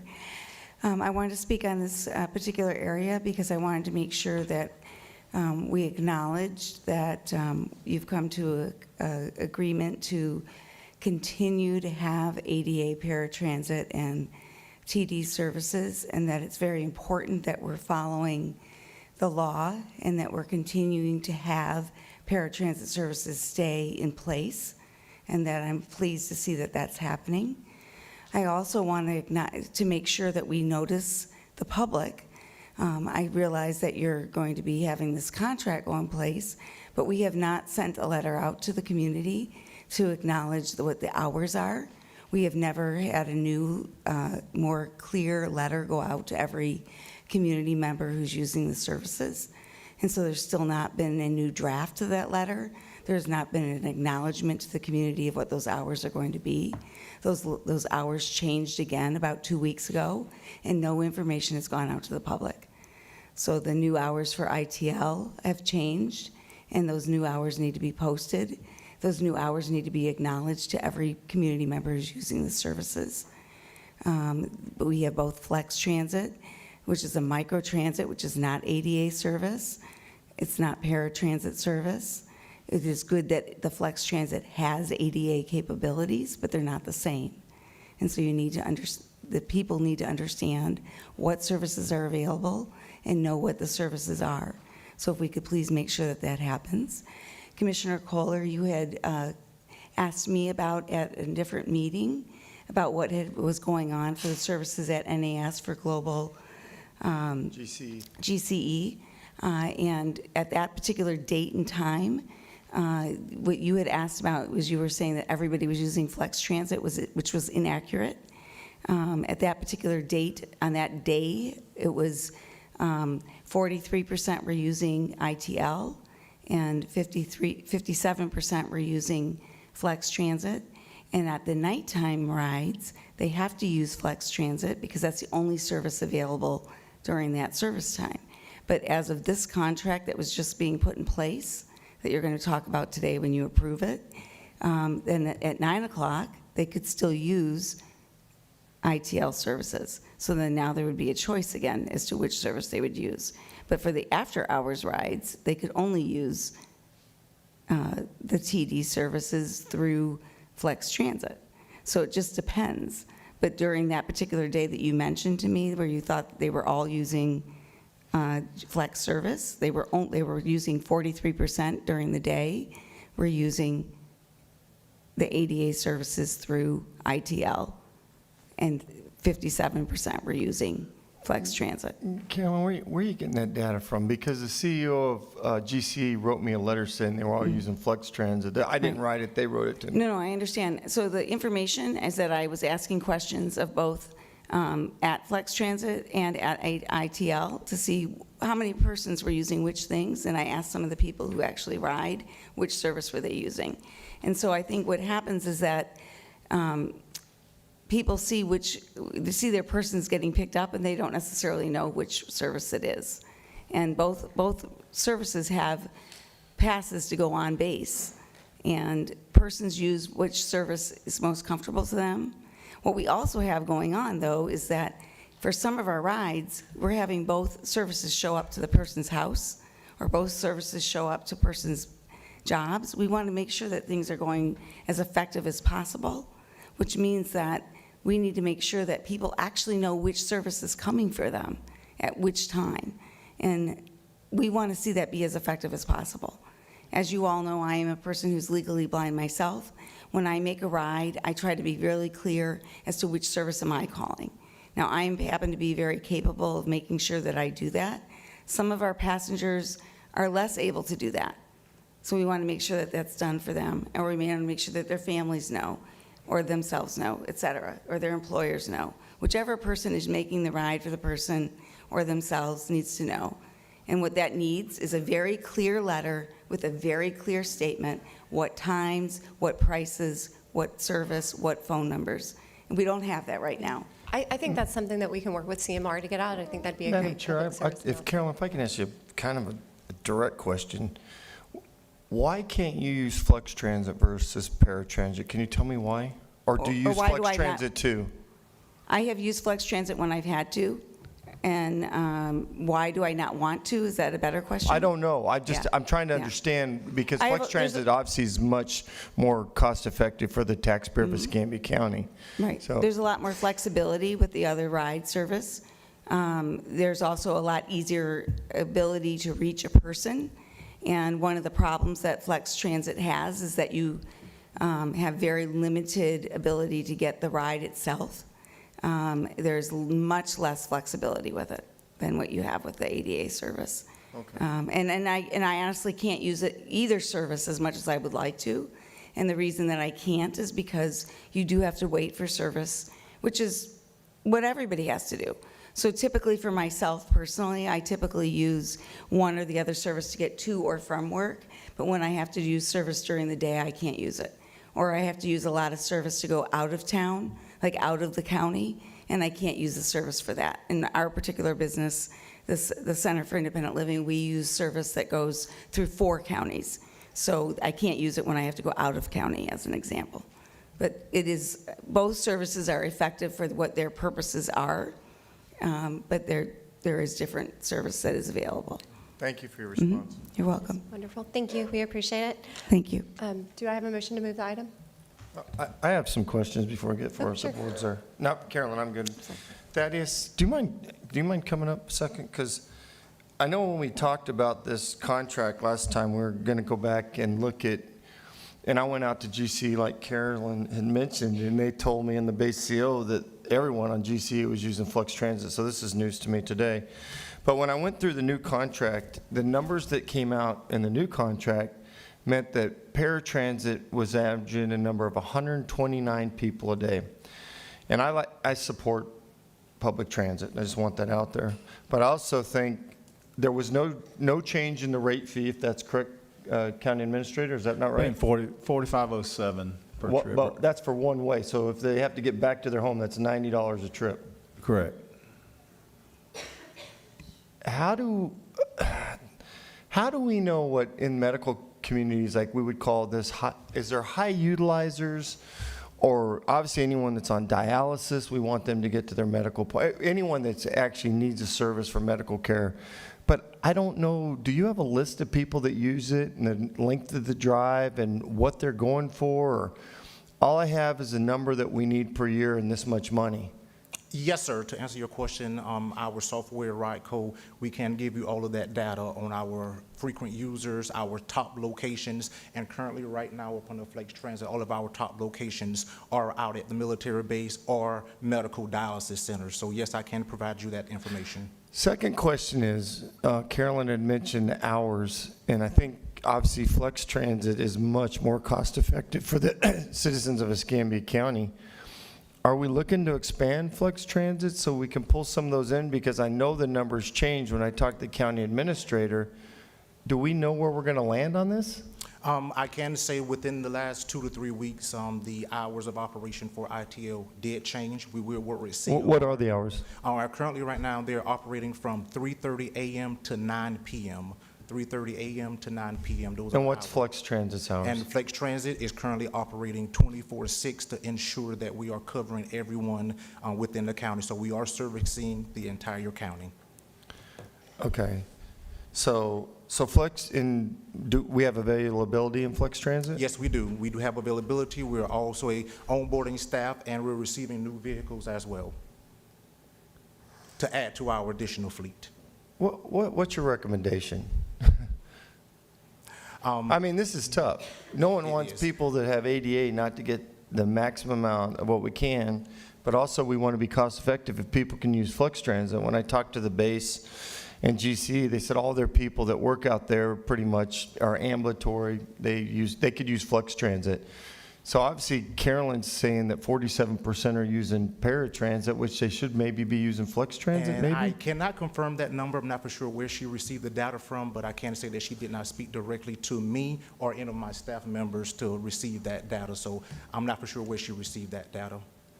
Commissioner Cole, it is a cost, it's a cost efficiency thing is what it is. I mean, we're paying ITL a certain number and a contract, under a contract per trip, and those trips go up every year. And so I have been negotiating with ITL. We've been working together. This purchase order number here is, it's a New Year purchase order to take us through about the end of the contract when we have to make a decision. But it is about the money. It's about the cost. And so my recommendation would be whatever is the most cost efficient. But to Wes, the there wasn't taxpayers. any change in the new contract, right? We have made some amendments to the contract. Can you share with those what We those have talked are? about rates. I talked just last week about rates. And so they are looking at what they can do to reduce the rate and come back to us probably the next week, maybe the week after. But we are continuously talking, every week. So are we voting on some that before we even have the rate changed? Is that what I just heard? This is a New Year contract to continue on with a New Year purchase order to continue on with the contract through February or March, whenever the contract ends, when it comes up for renewal. At that point in time, we have a decision to make. Now, between now and then, we are looking at the rates, and we just talked last week about what can you do as far as reducing the rate. But it's at 45.07 right now. It's scheduled to go up again and then again. Thaddeus, we don't get any Medicare or Medicaid funding in return. So this is all paid for by the Escambia County taxpayer, right? Yes, sir. Some of it is subsidized. We do receive funds from FDOT and FTA. And definitely to answer your question, Commissioner Kohler, as the interim director of mass transit, I just want to make sure that we're fiscally responsible, that answers your question about the contract. How much do we pay out of the county dollars for this service? I do have that number. I would definitely share. It was well over $1 million that we subsidized outside of the funds that we received for FDOT and FTA. Oh, yeah. Is that out of general fund or is that out of gas tax? Gas tax as well, because we don't receive any general funds. All right. So, yes, it's almost like TDC dollars, Mike.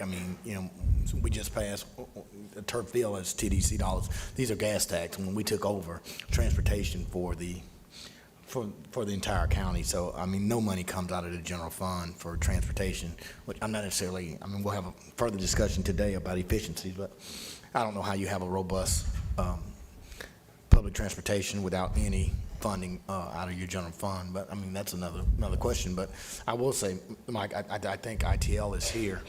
But even if you look at an ambulatory ride, and I serve as the chair, and the reason I would speak on this because Carol and I there at our meeting, I serve as the chair of the Citizens Transportation Disadvantaged Community. Ambulatory rides are much more expensive than just regular rides. No different than someone being picked up by an ambulance at a nursing home and being transported from the nursing home to the hospital. Could a Flex Transit person pick that person up? Probably, and probably they could. But the liability in the system that we have in place is that, that's probably a $700,000 ride. We just wrote off, 15-20 million, however much we just wrote off on and transferring citizens with an ambulance. So I agree with you. This old transportation has to have a whole different look. But across this state, throughout the 67 counties, the reason you have a transportation disadvantage board because we are serving citizens with transportation disadvantage, and then we have to take a. To me, that contract has to go because we have to take a look because he's an interim. That contract goes into March. We're voting probably on $700,000 in a minute to talk about what we do have as a pilot program. We're going to have to look at all other factors in providing those deliverables.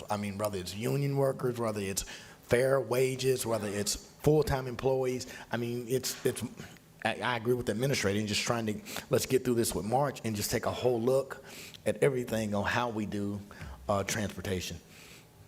Thank you, Commissioner. Hey, Wes, so what is the negotiation of wages? Is that for the next year contract? Negotiation of wages is a union negotiation with the fixed route drivers that are covered by the collective bargaining agreement. No, with ITL. That's a Those are contract. rates. Yeah, well, the board gave direction a couple months ago when this came up to the board to go back and try to negotiate different things out of the contract, rates, ride rates, and those sorts of things. That's what we've been doing. Okay. I support public transit. First of all, Commissioner Mann and I were at the CivicCon thing the other day. I do think, though, we have to think about the taxpayer dollar, and there's several things in that you have in here today that I support. I would rather use Flex Transit if we can for the people that need paratransit. I'm not sure we're doing it right, but I just wanted to have a discussion about it. And I concur with you, Mike. We got to take a closer look at it. Commissioner Barrett, you have there any more- I move the item, Mr. Chairman. Second. I'm Mrs. Chair, sorry. All in favor? Okay, motion passes 5-0. The next item is item 10, and I believe Commissioner May, you wanted that held for discussion?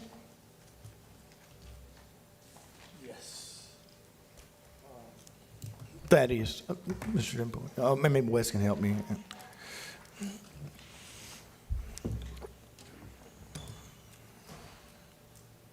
Commissioner, this is a purchase order for Flex Transit drivers to the Temporary Employment Service, Abacus.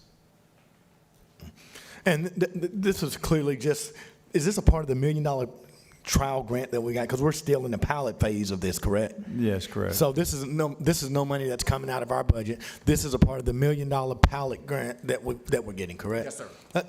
And Mike, that's what I'm saying. We're still in a pilot phase of this, and so we're not allocating White West any money out of gas tax or anything until we see how this pilot works. And this is just money coming from a grant that is correct. your staff secured. Yes, service development grant, yes. All right. Okay, all right. Thank you. With that clarification, I'll move the item. Is there a second? All in favor? Motion passes 5-0. The next item is going to be item 12, Ms. Carolyn Crawley. Recommendation, purchase number, Escambia Area Transit Fixed Route Service. So here we are at item 12, looking at fixed route service. You're looking at spending $174,000 to bring an outside company to look at the routes or the services. And one of the pieces that's on there is, what are we looking at for involving the local citizens and being part of what is going to happen with those fixed route services? And we're going to spend $174,000 to bring outsiders in to see what's going to happen locally. And one of the things that you were also asking about is, or you're looking at, is trying to see if we can get more people to ride the buses. And one of the pieces is that we don't even have sidewalks that run from one end to the other end of our communities where you're having the bus stops and the buses going. One of the things that we had a conversation about on one of our non-emergency transportation meetings is that right now you have bus transportation to and from your hospitals, even for people who are not persons with disabilities who might be going to service appointments at the hospitals, and they have to cross major intersections which are not safe, and we've had persons injured going to and from those hospitals, and yet we don't even have the vehicles go into the hospital settings right up to the doors of the hospitals for people to get on and off the buses. But we're going to bring $174,000 in a contract to bring somebody in from outside, but we haven't even asked the citizens what they want for what they're going to use for what buses going which places, how often. And we've had citizens all over the country be part of bus services in other places. We need to have more buses, more places, more often for people to be able to get to where they're going, and ask the people who are actually going to be using the services, how are they going to use them to get to where they need to go on a regular basis, and tying in that with your ADA, your paratransit, and your TD, so that people know what's going on, where they need to go, so it can be most cost effective, most usable, and make it the best way it can be for our community. Madam Chair, Carolyn, I think you're speaking to item 12 and not item 11. 12. That's what she No, brought. this is 12. Oh, we're speaking 12. Isn't Okay, it 12? all right. Oh, that's fine. I'm sorry. Is that correct? No, you're right, Carolyn. Go ahead. Yeah. Go So, ahead. Sorry. So that was just basically it, was to make sure that we look at it cost effective and make sure that we're including the community. Thank you for that feedback. We appreciate it. Wes, do you happen to know if this? The study will include community engagement, yes, absolutely. Perfect. Wonderful. Maybe we can include that with our PSA as well. Carolyn, if you would stay, and I think, I don't know who was there. I think. I mean, I was about ready to say Yeah, something. I think, and Carolyn, you've been here, and this is almost the third study since I've been on the board, and and that's one of the reasons I held it, Carolyn. I mean, one, I would want to hold this because one is the Transportation Disadvantaged Board would like to have a little more input, and I've heard from our committee that they want to have a little more input. And I would like to build off the former studies that we've had as well, because we've utilized, I don't know if those were being included in the procurement. And then there was just a robust conversation about efficiencies and, quite frankly, free consulting work through Civicon that a group offered to come in to assist us with the routes. And so for me, we're having a conversation about a Flex Transit that's kind of in a trial period. We're looking at how do we redo our paratransit. I just don't know if we're at the point now where the information is, if this is not time sensitive, Wes, I don't know if it is, to just have a little more conversation about this before we make an award. But I'll yield to you, Mike. Well, actually, I learned a lot of that Civicon thing, and I'll be honest, I agree with what Commissioner May's saying. I'm not, what I got out of that was that we need to have more arterial routes for the big buses.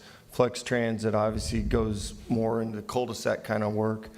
And then obviously paratransit should be our specialized services for our most needed. And I'm not sure we're doing that right. Well, what I don't know is, like, we're in a trial period of this Flex Transit. How many buses have we taken off the road since we started this Flex Transit, since we're probably about 6 or 8 months in? As you say, the alternate corridors of what they're saying on streetscapes and in different roads, how do we tie all that together and taking the big roads off, and what is the significant role of Flex or paratransit or big buses? And I just think that, after leaving that meeting, I said that it was my desire in the beginning of the year to have a conversation at a committee of the whole to really talk about transportation. And I mean, it's a huge conversation, even about funding with transportation, about will gas tax be sufficient enough to provide the type of transportation that we need for our economic development, for our tourists. And so I still would have a lot of questions. And the reason I say that,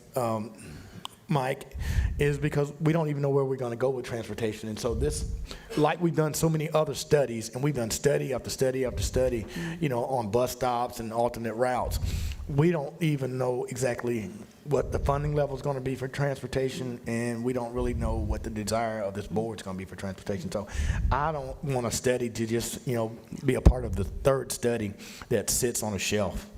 Well, I didn't even realize we had 2 other studies, so now I'm with you. I'm willing to drop it and look at those and then We do come have back. one more speaker. So Okay. Larry Downs, you signed up to speak to this as well? Is Larry Yeah, still? and so I was just going to share with what they were saying with Civicon, that speaker that came was talking about some very ideal pieces to tie in, and there were some pieces that were just not tied in before. And I think that those are pieces that need to be there, but the community needs to be brought into the discussion, and that was something that Civicon speaker also very clearly identified, and that's been in other communities as well. Thank you. Thank you. Larry?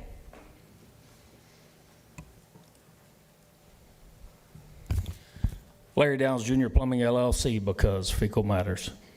All right, this is a study. I guess we're just going to have studies for studies for studies. And, I think this is a government overreach. I got to get up here and tell y'all that anyways.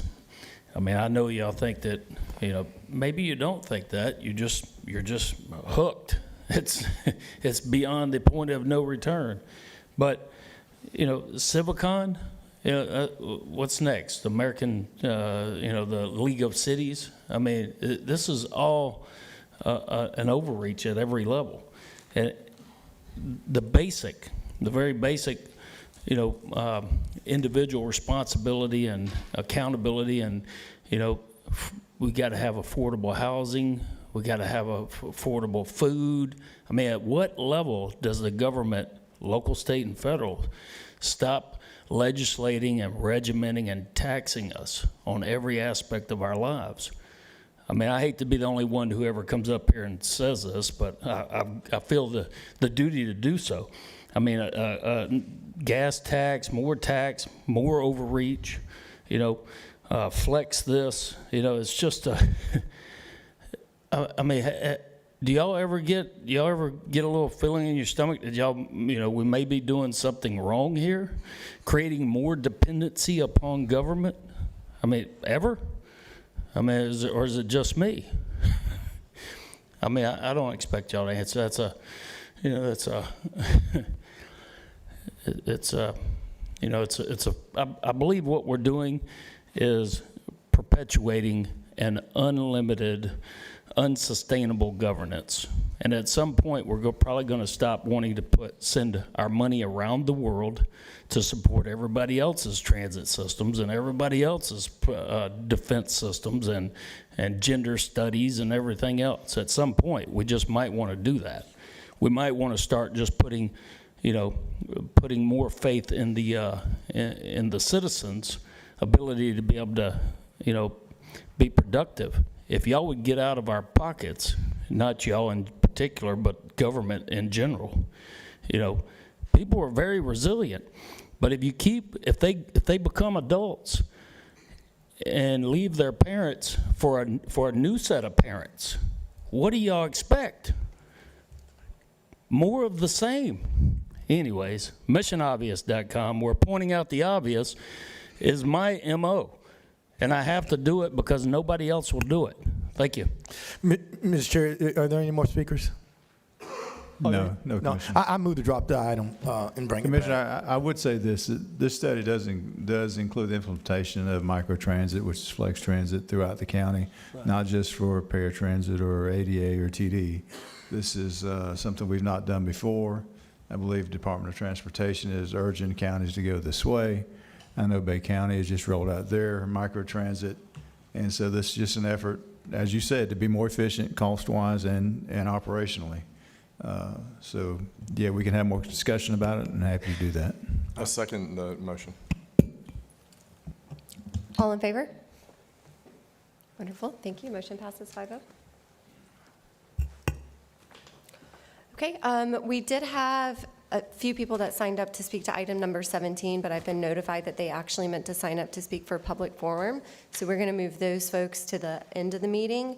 And with that, we will move on. I'll still need a motion to move item 17 since it was held for discussion, but we don't have public. So what they're talking about at the end of public forum was just not on the agenda? Correct. That's what I've been told. Okay. Move the item. Second. All in favor? 5-0. Thank you. Our next item that we have a speaker for is item 19. Mary Konopka, if you want to speak on item 19. That was the funding allocations for On Bikes Pensacola.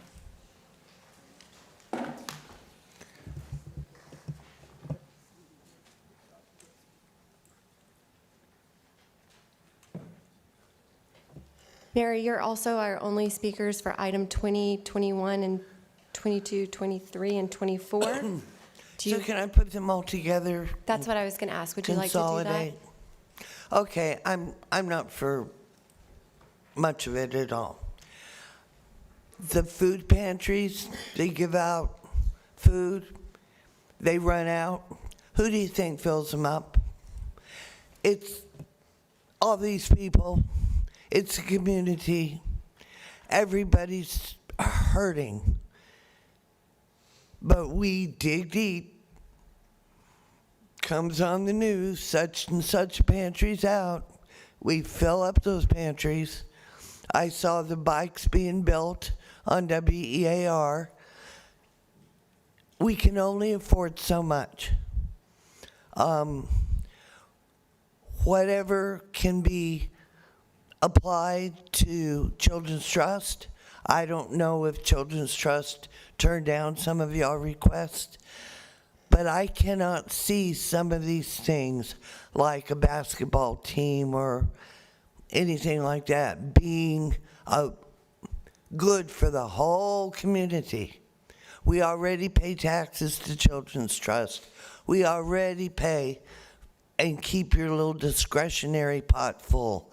And we keep restocking the food banks, and we keep doing things, and we have problems ourselves. I'm supporting a family who got transferred from Japan to Pensacola. No government paycheck for dad, no car, no furniture, no nothing. We can only do so much. I can only parent so many people. And I think that's how these people feel. I don't know, you have to ask them. And Larry, I told Michael last meeting you missed that fecal matters. It does. I've been told that, Larry, that you signed up to speak on CAR 219. Is that correct? I don't, Larry Downs Jr. Plumbing LLC, because fecal matters. I don't really have a lot because I didn't study this, but I see right here, adopt the public purpose through distributing new bicycles, helmets, and looks to underserved children as expressed in the attached application, and other stuff. And then I guess it's $2,000. Is that correct, or is it much more? That's what's on the agenda. That's the funding for this particular item, 2,000. Geez, that doesn't seem like much. Surprised y'all even bother with that. But anyways, I'm against these helmets. Let's not give them helmets. They've had enough helmets and tissues and hand sanitizer. We all grew up without helmets. Somehow we rode bikes all our lives without helmets. So take that off and just add that to more bicycles. That is all of the speakers that we have for CAR item number 20, 21, 22, 23, and 24. All right. And So 19. Move 19 through 24. And I second. All in favor? Okay, 5-0, thank you.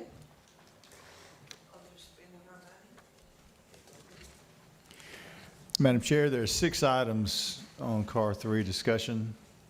Number 1 is acquisition of real property for the HMGP program. Voluntary home buyout does require supermajority. Okay, we have no speakers for this item. Move the item A through D. Second. All in favor? 5-0, thank you. Item 2 is the donation to the discussion item referring to the donation to the Downtown Improvement Board for New Year's Eve fireworks. We have no speakers for this either. All in favor? And then item 3 is support for the designation of a portion of Navy Boulevard to Warrior Sacrifice Way. We have 2 speakers. Lisa Rogers. And then Mary Konopka, you're on deck. Thank you, Wes.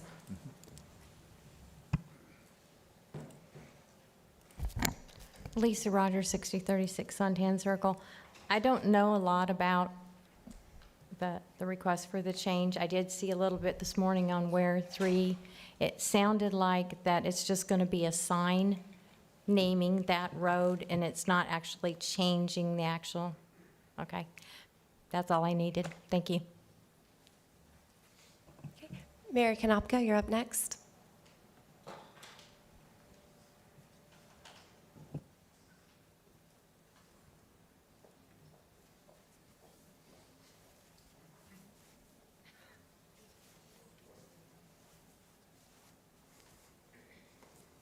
I'm turning around so you can read it.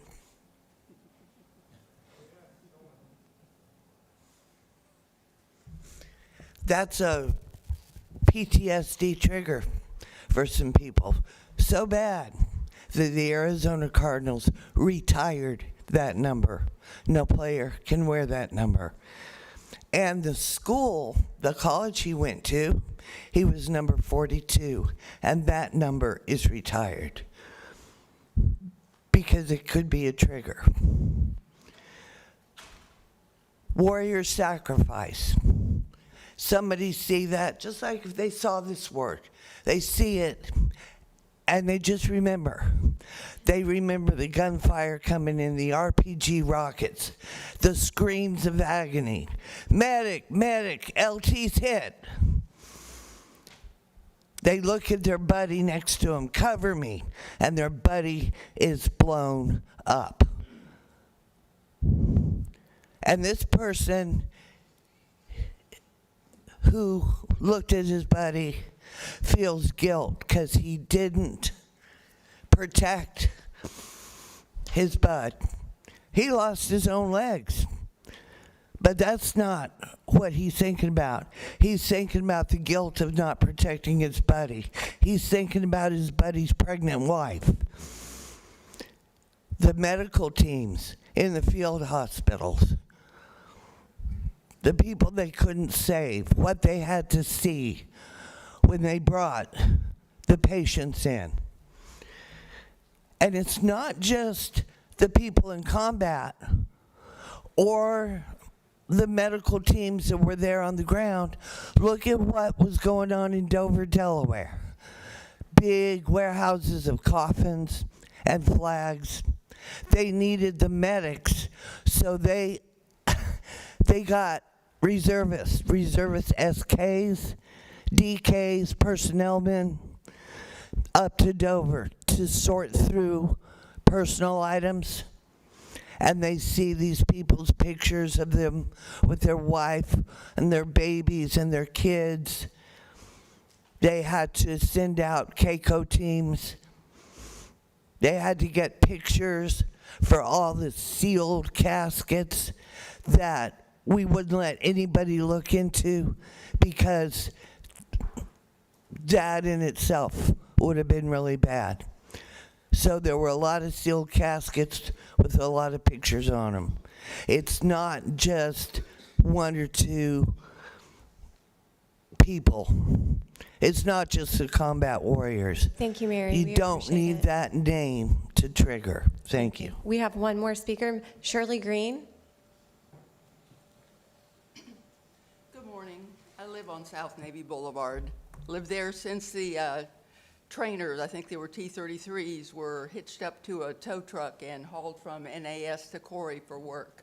So I've been there a while and seen a lot of history. I also see a lot of funerals going by. If I'm out puttering my yard, I stand and watch the motorcycle guard escort our veterans to their final resting place. How would you like to be escorting your loved one down that road? And the title of it is Sacrifice. Is that the way you want your warriors, if they're cooks or, in supply and all those things that aren't glorious, is that the way you want them remembered? Down a sacrifice road? I don't know where Mr. Andrade was coming from, but clearly he doesn't have a military background. Maybe he does. So does he? Okay. So our military, while not perfect, is a system that offers protection and supports our way of life. Do not change Navy Boulevard or Gulf Beach Highway to allow the interpretation that our military personnel have been sacrificed. Those killed and wounded in the line of duty in the sky, land, and sea are not to be remembered as sacrifices.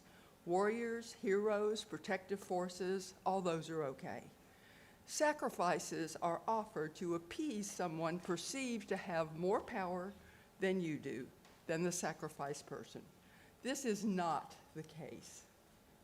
Consider the warriors and non-warriors who can serve as combatants, medical personnel, pilots, ship commanders, tank and truck officers. Those guys don't want to be remembered as a sacrifice down that last road. If Warriors Way, that would be acceptable, Navy Boulevard is just fine. I cringe at the idea of our veterans having their last ride in a hearse headed to Branca Cemetery on a road that reminds us that they're sacrificed. Warriors Way could be acceptable. NAS Pensacola has so many things to commemorate. Let's not label our military people as sacrifices. Thank you. Thank you for your comments. We appreciate that. Commissioner Kohler? Yeah, thank you, Shirley. And I sent you a thing you saw this morning, Representative. I want to clarify a few things so that we understand where this came from, what the request was, and then why we're here. So Representative Andrade reached out to me about 3 months ago and wanted to do something in honor of the terrorist attack that happened on December 6, 2019, out on the base. I was XO'd in MOTSI that time. This has nothing to do with me. But it did have to do with 3 people getting killed, 8 people getting injured. And there were several of them, and I'm going to just read them off. The three sailors where Petty Officer Walters, Petty Officer Haithman, and Ensign Watson were killed in action. Ensign Lehman, Ensign Thomas, Airman Ryan Blackwell, which I'll follow up on him a little bit more, Airman Johnson, Miss Jessica Paquette, Captain Hogue, and then 2 deputies, Tinch and Glass. Airman Ryan Blackwell, I've started a race from 2 years in a row. He took 6 bullets that day, saved a life, and everything that, Mary, you said, I agree with. And I've been that medic in Korean airline crash where I walked through human carnage, and we saved 26 lives. And you could say the same thing from a truck backfire and a gunshot wound, fireworks, all those things are triggers. But I think the intent on this was not, it's not going to change Navy Boulevard, but I do think that you had a good point.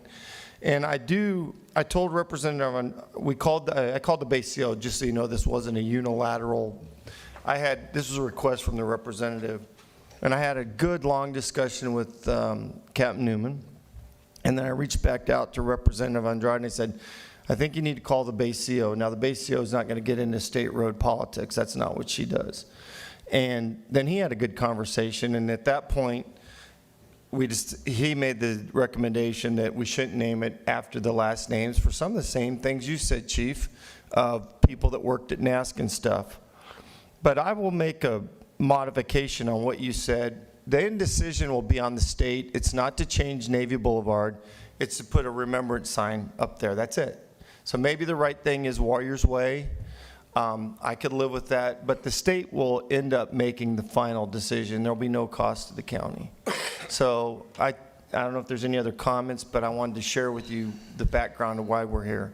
All right, that's all I have right now. Commissioner Color, I did speak with State Representative Andrade, and it's your district, and thank you for your service. And I'm always proud to honor men and women, who wore the cloth of this nation, any way that we can recognize them for their service. And so whichever direction you want to go to do that, and recognizing, as you said, that that's a state road and we really have no jurisdiction over it. I mean, it's a state, it'll be a state bill that Representative Andrade has indicated that he's going to carry with or without a resolution from this county.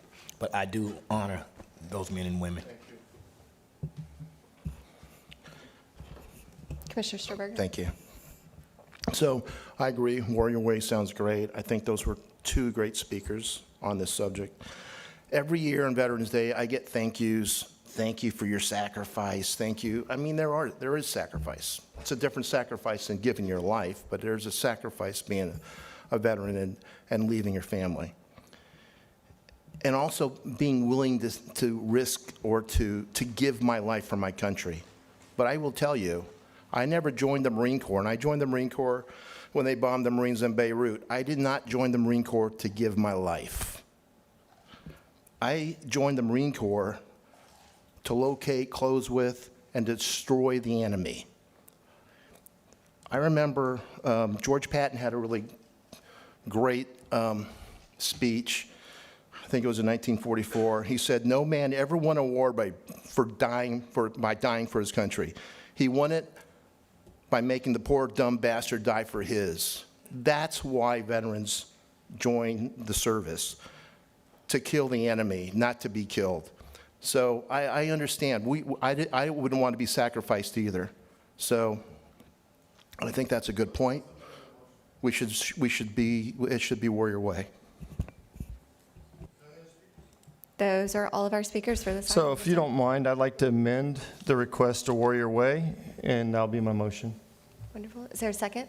Second. All in favor? Motion passes 5-0. Thank you. Thank you.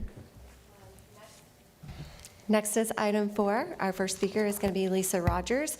Chris Kerb, you're on deck.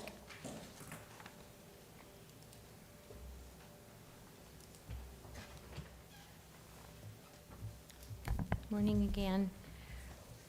I really think this independent review is a good idea. I would like for the independent review to look at the discretionary funding that's being spent. I'd also like to see if there's a possibility where we could get some kind of standard report so that we're not having to constantly dig to try to find out where the actual discretionary funding is being spent, maybe a quarterly report, and it just lists it so that we have a better idea as constituents. Also, I just think the efficiency of looking at our county government is a good idea. Maybe they can go ahead and look at impact fees, also maybe possibility moving the fire services to ad valorem so that we can help the veterans, the elderly, and everything, because they don't get discounts on non-ad valorem like they do the other, and it is an essential service for our county.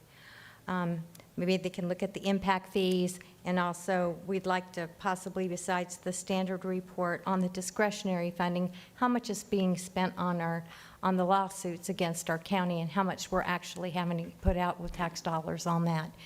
So I am for your idea of having an independent review of our government, and hopefully it'll be somebody outside that has no connection with our county so that we don't have any favoritism or anything like that. Thank you very much. Thank you. Chris Kerb, you're next, and Larry Downs, you're on deck. Commissioner Hopper, I'm glad to see you bring this forward. And I was at the board meeting when some of your other commissioners decided that maybe this is not something that they wanted to bring that forward, but I'm glad you got this on the agenda.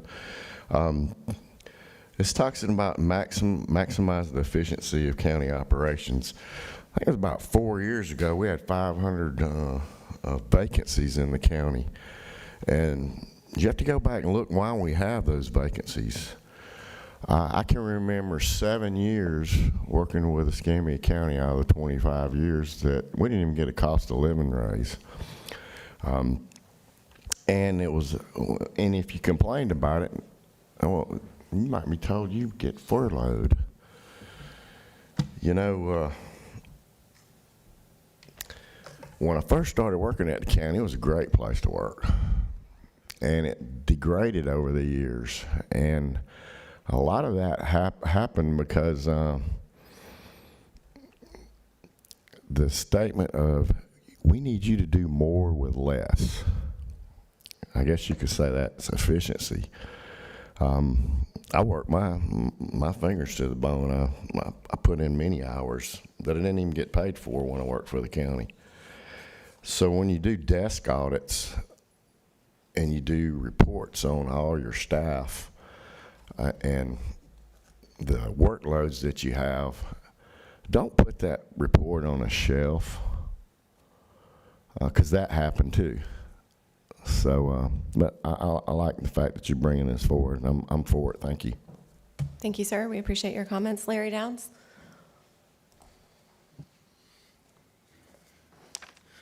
Larry Downs, Junior Plumbing LLC, because fecal matters. Roll back.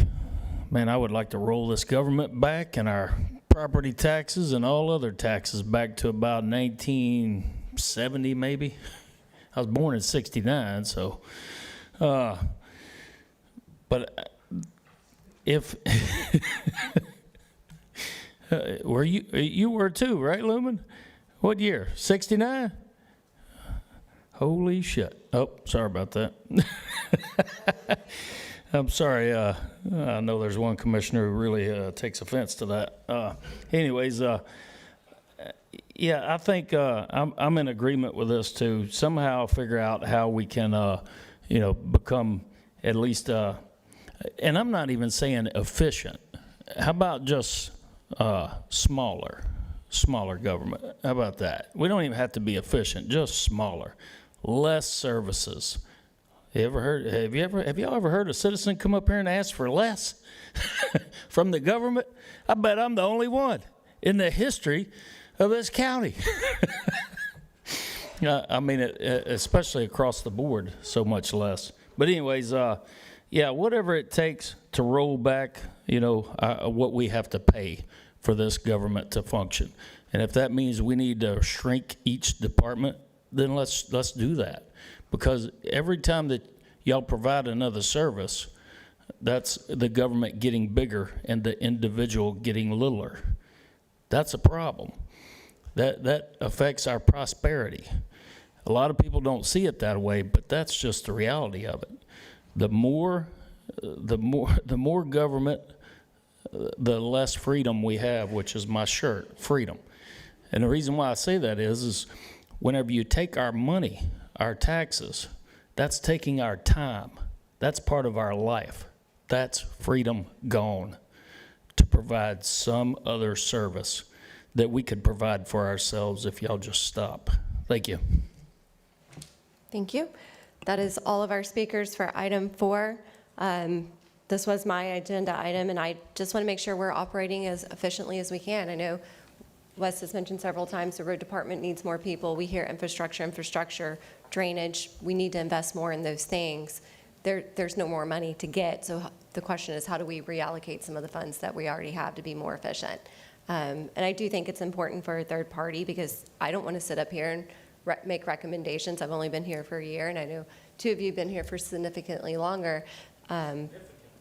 Well, you bring a lot of wisdom to the board, and we appreciate that, but I feel like an outside view would be less biased, and it's what people do for a living, and I think that could possibly help us out. Madam Chair, can I, first of all, thank you for bringing this up. I have a lot of comments, so I'll start with them. First of all, we have responsibility to have a very lean government for you. And that means looking at everything from and I don't know if your intent is to cover constitutionals, officers as well, because they're a big part of our budget. I think if we're gonna, take the pig to the butcher, we need to take everyone there, because everyone likes pork until it's theirs, and then, Charlotte Webb's a favorite story.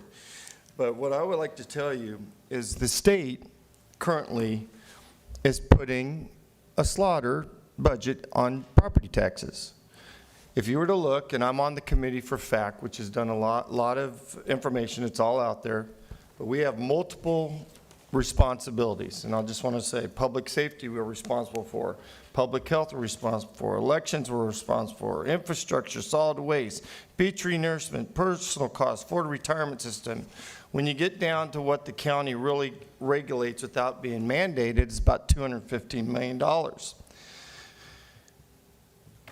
If all the taxes that may get on the ballot, which I think some of them, maybe some of them will like, some we won't, but currently in the House, you got HDR, complete elimination of non-school homestead property tax. First year, that's a $9 billion tax, cost for the state of Florida. In Escambia County, that would come out to be about $73 million, about $220 per citizen. I don't know how we make that up. I don't, but maybe we can. That's $73 million is a lot. You look at the elimination of exemption of homestead. Homestead, 68% of the people in our county pay non-homestead tax. That's good. People that don't live here are paying homestead tax that we're going to transfer to some of our poorest people. Now, you can argue if it's fair or not. That's a legitimate discussion. But when almost 68% of your taxes are coming in from non-homestead, I'd like to keep that, but maybe some folks won't. Then there's the one that I think a lot of people may get behind. That's $2.9 billion. Residents for 65 plus. First year, that's $3.5 billion that would take out of the Florida budget. 25% of value exemption, that's another 2.3. HR 209, this is insured properties. We increased that additional 100,000 exemption. That's $2.2 billion across the county. Save Our Homes, 500,000 cap. That's a little lower, 27 million. By the 6th year, it's 213 million. Limit assessment growth to 3%, which we have some of that for homestead, 15% for non-homestead. That's $1.1 billion the first year, 3.6 billion by the 6th year. Two-third vote for millage increase, that would be 24 million the first year, 64 million by the 6th year. I thought a lot about what Chair Hoffberger said, and she's right, we got to do something, but I think it would be completely and utterly irresponsible until I know what the state legislature is going to do. But with saying that, I'll go out and tell you right now what I'll do, because I've done enough budgets.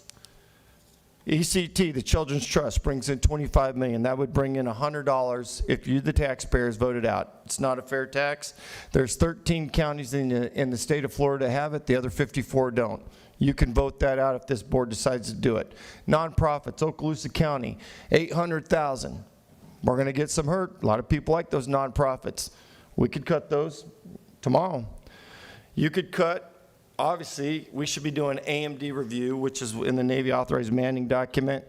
Honestly, Wes, I've talked to you about that. That should come up on a regular basis, so we do look if we have the right FTs per department. I think as we move forward, that is something that probably needs to be discussed. I know some of them, like correctionals and certain directors, they don't have enough. Insurance policy should be looked at every year. That's one of the things that you can low-hanging fruit sometimes. Extended equipment and vehicle life cycle can save a lot of bit of money. All that's up there, but here's the deal. I want you to look at this board.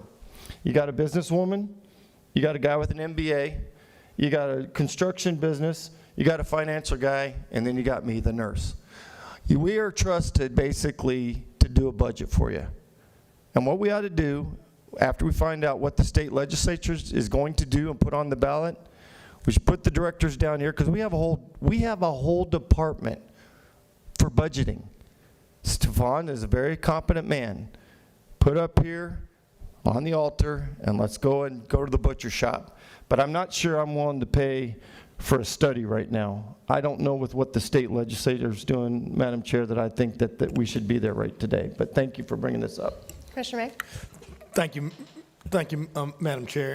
And like you, I had a lot of initiatives, and I agree with Commissioner Kohler and yourself. I mean, we're going to have to tighten the belt. I mean, there are going to have to be some cutbacks. I think that Commissioner Kohler is right. I mean, here's some real issues that's going to happen. You know, homestead properties get exempt. Each year, our lobbyists, we're fighting for CRA in the most blighted neighborhoods. Our community redevelopment agencies are on life support, without a doubt. I mean, there seems to be in the House enough support to get that bill over to the Senate where they would eliminate CRAs, and we still have poverty and blight within all of our neighborhoods. So we're facing that homestead exemption. The property appraiser told us that we are facing a leveling out of values of homes, and so we're not going to have this influx of cash that we've had in previous years. Gas tax is going to be hurt when we just talked about that for transportation because of all the federal grants that are coming for electric cars and the push for electric cars and emissions and the elimination of consumption of gasoline. And so how are we going to provide transportation? So we're going to be looking at probably a reduction in the amount of money that we get in gas taxes. So with that said, absolutely, Madam Chair, we're going to take a look. And I think that was a challenge to our budgeting staff and our administration at the last budget hearing when we passed that to come back with some cost-saving measures. I certainly want to I know that we look probably in administration, there's a whole lot of things that are happening in our legal, our admin, but we did challenge them to come back with some cost-saving measures, and I hope that comes forward. I was on this board when Commissioner Robinson, former mayor, did a rollback millage rate. I mean, it's one thing I'm proud of. With Commissioner Berry, we have not increased the millage rate since we've been on this board. So I think that you're absolutely right in this conversation. I concur with my colleague to the right. Although the county commissioners are the ones that all get beat up, and we are stewards of the taxpayer dollars, there are many other constitutional officers that also receive funding. And if we're going to take a look at it, I mean, we don't have the largest budget. I mean, so we would have to just take a look at how do we provide efficiencies, and to be fair, to give everyone a chance to bring forth those efficiencies, and then have that conversation with our internal staff and the possibility of then getting someone to come in with desk audits and those type of audits to have those conversations. But we won't know anything until we go to the legislature. This may be, I mean, we'll all be at FACT this week, but this may be the most tedious, tension-filled legislative session that we've had in the last 12 to 15 years, quite frankly, because, you know, there's a governor's race that's coming up, and there's a lot of things in which the House and the Senate and the governor are split on. Right now, there are almost 12 initiatives that are going to be on the ballot. They can't come to an agreement which one of those are going to be there, and so I think it would just be in our best interest is to start getting prepared for the storm, but not panic on the storm right now. And so those are my thoughts. So thank you, Madam Chair. Thank you. Commissioner Sturberger? Yeah, I'm glad you brought this up too, because I think you know that I'm also in favor of a rollback. And I don't want to wait for the legislator. I want to act before they do. But I don't want to necessarily hire anyone to tell us, you know, where we can cut back. I think that, I remember when I was working with Commissioner Kohler, we had talked about auditing departments, the commissioners doing that. And I don't think that's a bad idea. I don't know how efficient we're running. I'm told that we are, but I don't know. I think that from what and Stefan, you can tell me whether I'm right or wrong, a 50% rollback is about a 6.535 mil, and a full rollback would be about a 6.471. I talked to Bubba Peters, I think, and he repeated what he had told me before. Actually, I didn't talk to him. I was texting him this weekend. And he told me that we're looking at about maybe 0 to 2% increase, maybe, in taxable value this coming year. So it's not going to be much, but 2% is still a lot. When you look at how, you know, our county budget, it's still a lot of money. So I do believe that we can make, and I almost call you chairwoman. I'm good with whatever. Yeah. Commissioner Hofberger did talk about her own business and talking about how she could make, you know, if it's what she had to do, she could make cutbacks, you know, depending on the business climate. Our business climate has changed, and I'm in favor of all the above that you talked about, all those things, to include, you know, you did say our community partners, I believe.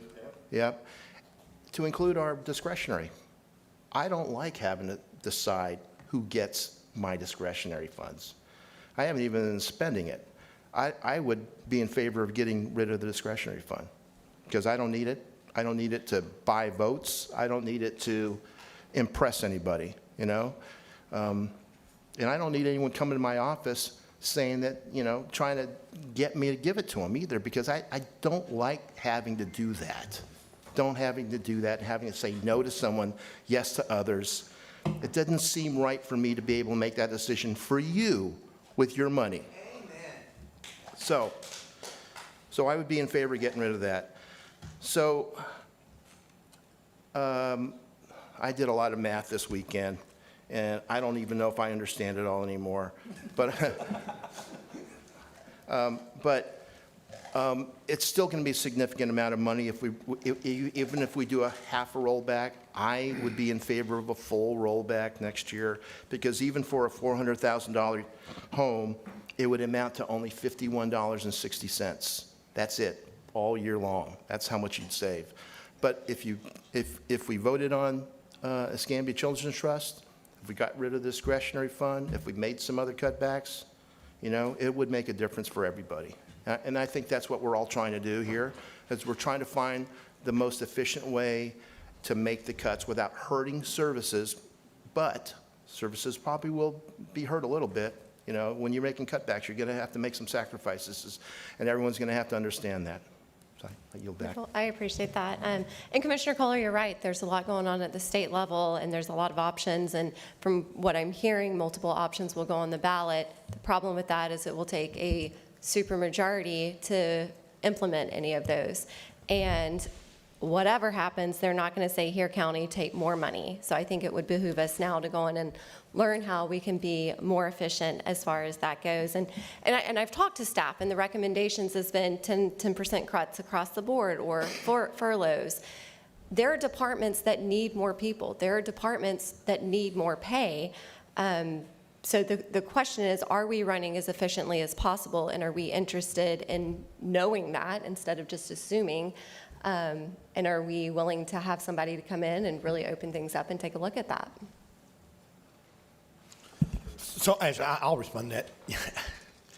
I'm absolutely amenable to looking at that. But if we don't have competent staff that can tell me that, then that's problematic in itself. And so I agree with you. There are staffs all across this county that need raises, but I think we have to be very careful in how we, I can't in good faith decide what's more critical, which department, whether it's public safety, whether it's fire, whether it's medics, or what. I can't, willing to look. In one meeting in a budget hearing, I'm passing a MSBU or MSTU. I'm seeing that I got to raise taxes to people. I mean, it's great to come up and have a conversation that we're going to cut discretionary or people need money and all those things, but at the same time, we're going to give you a savings over here, but over here, we're going to increase your taxes. At the end of the day, I don't care whether it's a fire tax or whether it's an alarm or whether it's a gas tax. It's green dollars coming out of people's account. That's what it is, and that's the impact on citizens. And so, I know everyone has their own priorities, but we really have to have that conversation because, I mean, no one can tell me that a person getting to dialysis is more important than someone getting a ride in a fire truck. I mean, if I miss my dialysis, I die. If I don't eat, I die. So when you say, well, we're not going to help with nonprofits who are feeding people, what's the basic need? It's shelter. It's food, it's water. Those are basic essential needs, and we are tasked with the basic essential things that provide citizens a quality of life. And so we have to have a whole conversation about the quality of life that we want our citizens to have. And I think what you're bringing up is important, but all of those are important. If I'm hungry, I don't care if the house burns down. I value the firemen, I value the police, but I value the custodial workers, I value the people who are out feeding the homeless today. All those things are critical. And so human services is just as important as anything else. The greatest investment is in human capital. It's not roads and bridges and sidewalks and drainage. Our number one priority should be investing in the citizens, and we have to figure that out. How do we figure out it? We have a crumbling educational system. We have a crumbling social service. We have a crumbling housing. We have a large homeless population. Then we're not a healthy community. And so we can't piggyback and choose because someone's represented by a union or they're represented by big backers. I mean, the least of them are the people that we should be representing. And so when we start to roll back millage and cut budgets, my advocacy is always going to be for the least of them. And so I love what you're doing. That's great. But it is a more detailed conversation. And these are multiple committee of the whole conversations before we bring in the expert consultants. Because here's what a consultant does. The reason I pulled one today. Consultant says what the person that pays them wants them to say. We've had a million consultants tell us what to do about homelessness, and we still got homelessness. And so we have to have some strict guidelines when we bring consultants in for where we want them to look and what we want them to do. Just my opinion. Thank you, Madam Chair. Commissioner Berry? Thank you. So regarding the discretionary dollars, those were put in place some number of years ago. And the rationale was we had, at budget meetings, we had allocations, we had nonprofits that would come in, and they would state their case for their community support. And what we did was make smaller allocations to each commissioner's office to try to bridge, to try to fill the gap of specifically some nonprofits and some community organizations that met a community positive, had a community positive impact, that met a public purpose, that supported the people that live in Escambia County, and it's often smaller allocations than the ones that we would hear at budget hearings. But to, talk about other policies that have changed, I mean, so some number of years ago, the county didn't allocate for multiple people from offices to travel regularly during the year as they do now. I think there's pretty extensive use of credit cards for district offices. We've got multiple people from offices traveling multiple times per year. I know that wasn't the case not that many years ago. There's certainly some savings that could be had there, and to say that, well, if we roll back the rates, people are just going to have to understand that. Which services are those that you want to cut? Because that's what will fill up the chambers when those services are cut. Since Commissioner May and I've been on the board, I don't know how many hundreds of linear miles we've taken on service that are now county-maintained roads, but it is probably into the couple thousand of linear miles additional that we've taken on, as well as hundreds and hundreds of stormwater ponds in neighborhoods that we've taken on county maintenance to. We haven't added any people. So an immediate thing, you say, well, instead of cutting the ponds 3 times per year, just going to use a very small example, instead of cutting ponds 3 times per year, we'll cut them twice per year. Okay, so they'll get cut twice during the mowing season, and then you'll have the chambers fill up with people that say, well, my pond in my neighborhood is not getting cut. We have moccasins, and the snakes are getting out, and they bit my dog. They were in the road. It's in my backyard because you're not maintaining the things that you have. And then an elected board is going to say, well, what the heck are y'all doing, administration? Get out there and mow the ponds. And to just say that you're just going to tell people, that they're not going to get the services that they've been getting, okay.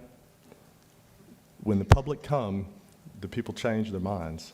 And I would just, being efficient is important. We have, we have an audit every year. We have a CPA that sits on the dais with us. That, I think it's her office that is the primary partner that's a part of the county audit. I believe that, for at least, or for about 2 years, I think she had 2 internal auditors that were on her staff that went through, I believe, every board agenda item since Commissioner May and I have been elected over 10 or 12 years ago. I think they were on staff for 2 full years looking for inefficiencies or improprieties or what have you. But it's one thing to ask for the inefficiencies to be found. What's going to be the appetite to implement those? And, you say, well, $6 million, okay. So half the rollback rate, $6 million. What services are we going to cut to achieve that $6 million decrease? Chris Kerb spoke about, working at the county for 23 or 25 years, however many ever he said, and he said he went some number of years without getting a cost of living adjustment. I know those weren't the years that Commissioner May and I have been on the board, because county employees have received a raise for 12 or 13 budgets, how many ever budgets Commissioner May and I have worked through together. They've received, I don't believe it's been less than 3%. I believe it's been 4% a time or two, but I believe it's, a standard average. You could say it's been 3% per year for those times. So when Chris was saying that, those were years before Commissioner May and I were on the board. We had issues with, we couldn't hire competent staff. That's what we heard. We can't hire people at our pay ranges. So we increased the pay ranges to try to get more talented staff. On some level, you end up having to trust that the people that you have in leadership positions are doing their jobs, and I think for the most part they are. Can we be more efficient? Yes. I mean, to say any agency that has 2,000 employees can't be more efficient is probably not appropriate. But is there $6 million of efficiencies? I don't think there's any chance that that's that. What we're being asked to do, every board meeting, we're accepting more and more infrastructure for maintenance by the county, and we're not adding staff. It's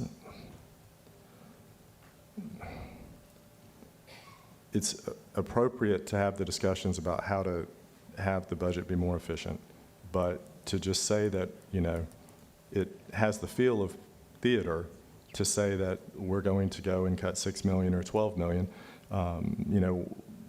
We could give Public Works and Water Quality back to the Island Authority, and that would clip off $5 or $6 million right there. I mean, that's an immediate low-hanging fruit. If we want to look at some specific things, and I don't know what other specifics that that are being talked about. The elimination of unfilled positions. Those are always ways that can work, and I think that's something that we've done the last few years to to balance the budget, because we do have to run a balanced budget every year. The state of Florida does, and we do. We're not like the federal government. I think that that keeps some level of continence in place by the fact that we have to. And they're not raising the millage rate. I think those are huge things. We're not going to, and for this upcoming year, as a couple of my colleagues have mentioned, there's not going to be a big tax base increase. It's going to be basically just new construction. So I don't know what's going to happen with the state. I do feel like, based on the success of the additional homestead exemptions, the success that those measures have had on the ballots each year amongst voters, I think I think whatever gets put on the ballot has a very, very good chance of passing, which is going to have a huge impact on the county. I think to say right now that we're going to do something, we're going to implement a rollback rate, or we're going to do that, I don't think that's fiscally sound.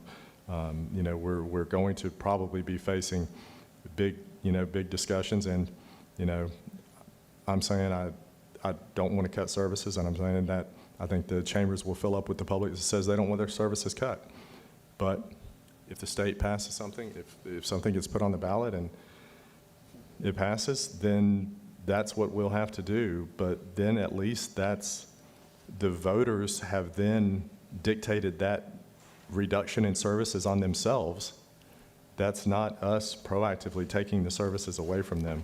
That would be them dictating that reduction in services on themselves. And, you hope that there is some education that goes into before whatever does make it to the ballot. It does seem very likely something will make it to the ballot. So if the item is about hiring somebody currently, I don't support that. Madam Chair, can I just? Yes, Commissioner Kohler. And I think there's a lot of good comments here, because I think it's important where we are. But I do want to ask you, because you put out this thing the other day, I guess it was out Friday, I saw it yesterday on Rick's blog, and you said that if we would have done this last year, we would have saved $11 million. Where would we have had that? Where would that have come from? So it said potentially we could have saved $11 million. Well, where did that come from? The rollback rate. But he's saying it's 6. So is that? That was half. Okay, I got you. Steve had mentioned half. I was just. Oh, I got you. Okay, I understand. So if we'd done the rollback rate, but there was no actual services that you think that you would mention today that you would cut?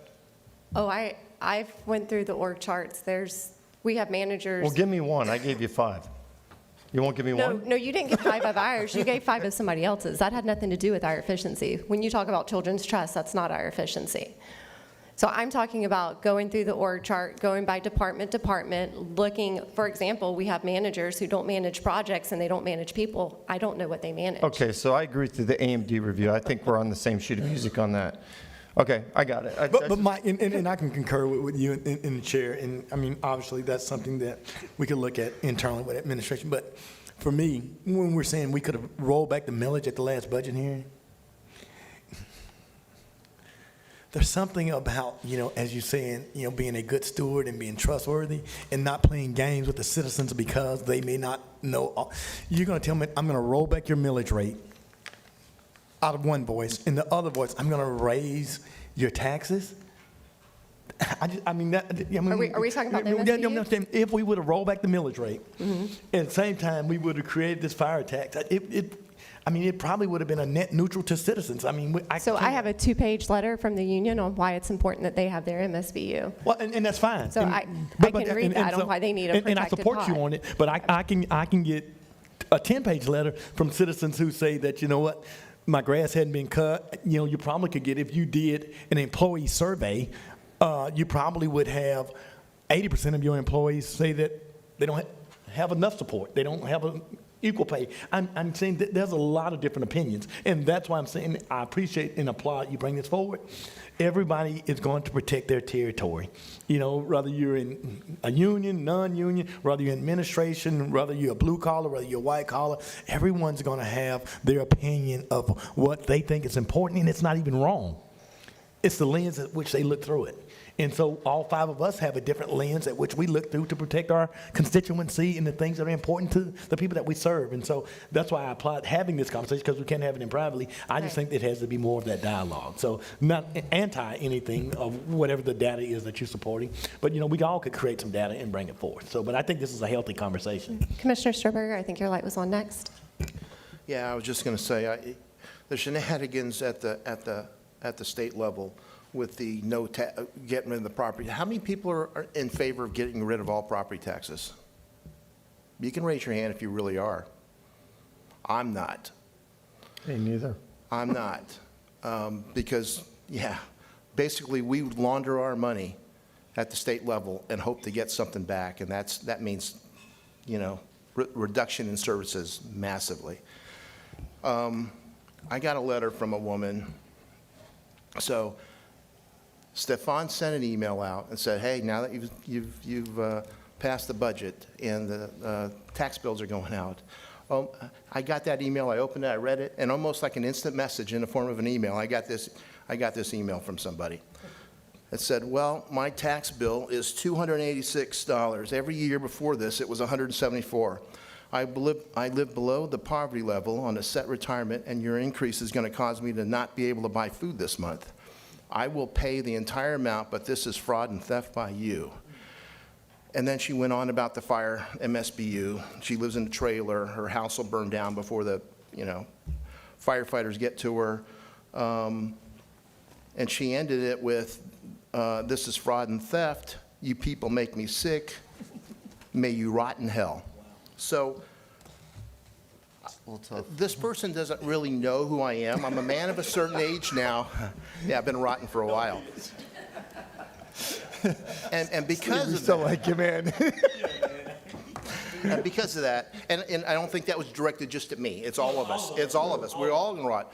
But these are not easy decisions. So I think Ashley maybe she's got a point there. I mean, if we can't do this ourselves, if we can't, maybe someone else can help us figure that out. I think that's her only point in this, and that's why she's having the discussion. This woman here, I told Hassan, you out there, Hassan? We're going to go visit. I'm going to go visit this lady. I might go visit her with my wife instead, because I told her, I read this letter to my wife, and I said, oh, man. And she says, you should go see her. I said, okay, let's go see her. You're coming with me. But if she really knew who I was, then she would know that I'm not, because she said that we're not compassionate. I think that we are. I know that I am. So, I mean, we can make a difference in her life by making some cuts, rolling back the millage rate. And she's not the only one like this. I mean, there's lots of people, we know that in Escambia County that's like this. And, look, if we didn't have property tax, trust me, I would benefit from it. Many of us would benefit from it. I told you before, the property tax is a wealth tax. And if we didn't pay it, we couldn't run this county. We wouldn't be able to run this city. So we have to have this. We have to have these taxes, but they need to be reasonable. I think we all agree that they need to be reasonable. Madam Chair. Mike, Commissioner Schroberg, can I just make one, and you're absolutely right in what you're saying. We did the affordable homes, and I can tell you, if you ask Garrett or you ask LaTanya, you ask any of those people that are working in that housing program, even when we subsidize first-time home buyers, by the time they get the Avalon and all the taxes that are there, and by the time they pay insurance, that affordable house has just become unaffordable. I mean, and so we got to look at the truth. I mean, I said it, people need food and shelter. People can't get shelter if they can't afford the insurance. I mean, we have an affordability crisis in this country. We have an affordability crisis in the state, and we have an affordability crisis in Escambia County, the haves versus the have-nots, and then those who are just stuck in the middle and can't go anywhere. I mean, so we do have a crisis. And so I applaud you for saying that. And listen, I think that's why we all elected, because we want to help elevate all constituents, and we want to serve. And that's our number one thing, is public service. But how do we help them? I mean, it's tough. And if we had the one solution, none of us would be sitting here. We'd be on the private side. So I appreciate you saying what you said. Madam Chair, I just want to have one more comment, because I don't want you to think that personally I'm against you on this. I'm not. Our approach is how I want to go about it. And budgets are tough. People that say they're easy, they're not. Some people get hurt. Some people lose their job. Equipment doesn't get replaced. And I think it's really important, because in normal times, if we didn't have the state doing something extremely draconian this time, I think that obviously what the chair is offering, I think I'd be a little bit more receptive. But the unknown, I couldn't imagine us going forward and then getting mandated $73 million, and then let's say loss doesn't pass, which we're not here to support or for against that, but that's another $59 to $60 million. And then we do this. I mean, we're in a pickle. Seriously, we're in a pickle. So I'm not advocating that we cut it by a certain amount. I'm advocating that we find out how to be as efficient as possible, so that when those things come down the pipeline, we have a game plan. Because as it stands right now, we're waiting for someone to dictate how much money we're going to have. And then come budget season, we're going to say, oh my gosh, what do we do? And then we're going to get at the meeting, and someone's going to say, well, you can't do that now. It's too late. Madam So Chair, I just want a game if I can plan. just finish my thoughts. We have the knowledge on this board. You're a very smart lady. Steve's got an MBA. We just have to have the courage to do it. We don't need an outside consultant. I'm not saying that. I've done enough slaughter boards in my time. It's just the courage to do it. And again, look, exactly what you're saying. Wes, Stefan, get up here, each director presents. We start deciding what we want to cut. Because even with an outside consultant, trust me, I don't see, or you do a 1-3-5. Give me a 1%, 3%, 5%, and 3 or 10. Each directorate. And you ask the constitutionals do the same. Long before we go in the budget, see, we don't need an outside. We just need to have the will to move forward with this. And that's only my opinion, but I support you on this. I do believe we need to look for efficiency. I'm just not sure I need an outside agency. Okay. Anything else? No. Okay. Thank you. I appreciate the discussion. The next item is item number 5, and we do have speakers on item number 5. Recommendation concerning request for applications 2025-201 applications through Florida Housing Finance Corporation, and that is Clara Long. And our first speaker is going to be Carol Lewis. Item number 5. Thank you. Thank you. I'm here speaking on behalf of Just Pensacola, and I'm with another dozen of our members. We are an 18-member congregation, always looking for justice ministry being enacted in our county. In a letter addressed to Garrett Griffin on November 5th, Just Pensacola gave strong support of National Corps' proposed Warrington Senior Living Development at 701 South Old Corey Field Road. When the county scoring committee released their scoring results for the local government area of opportunity designation on Friday, we were surprised and concerned that Warrington Senior Living missed the top score by 1/2 of a point. Just Pensacola is here today to listen to the board's discussion of all LGAO proposals and to advocate for National Corps' Warrington Senior Living proposal. We value developers whose mission is to build safe, stable, and well-managed affordable housing with a dependable long-term commitment. And for these reasons, we believe National Corps is that developer. First, Warrington Senior Living meets the Florida Housing Community Service criteria to the fullest extent possible, earning the maximum 12 points for proximity to a grocery store, a pharmacy, a school, post office, restaurants. This clearly demonstrates the suitability of the Warrington location for senior housing, ensuring convenient access to essential services, even within walking distance. Secondly, it is important to recognize National Corps' substantial difference in a long-term commitment. National Corps is a mission-driven nonprofit developer with more than 30 years of expert experience and over 100 LIHTC communities built nationwide. Through Hope, through housing, National Corps will offer service-enriched programming. As a nonprofit, National Corps can leverage a wide range of supportive programs and partnerships that directly benefit residents and ensure long-term stability. To our knowledge, neither of the other two proposals provide this level of supportive services for residents.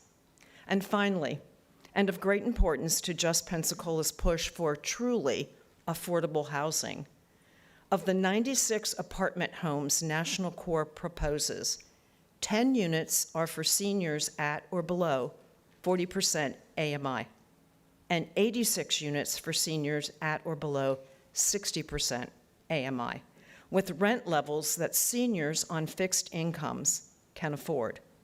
National Corps' build is structured to serve the population the LGAO designation and the Florida Housing Finance Corporation intend to reach. So we're just asking that you seriously consider long-term commitment and long-term stability with National Corps. Thank you so much. Your time is up. We appreciate it. And select their proposal. Oscar Paul, you're next. Thank you.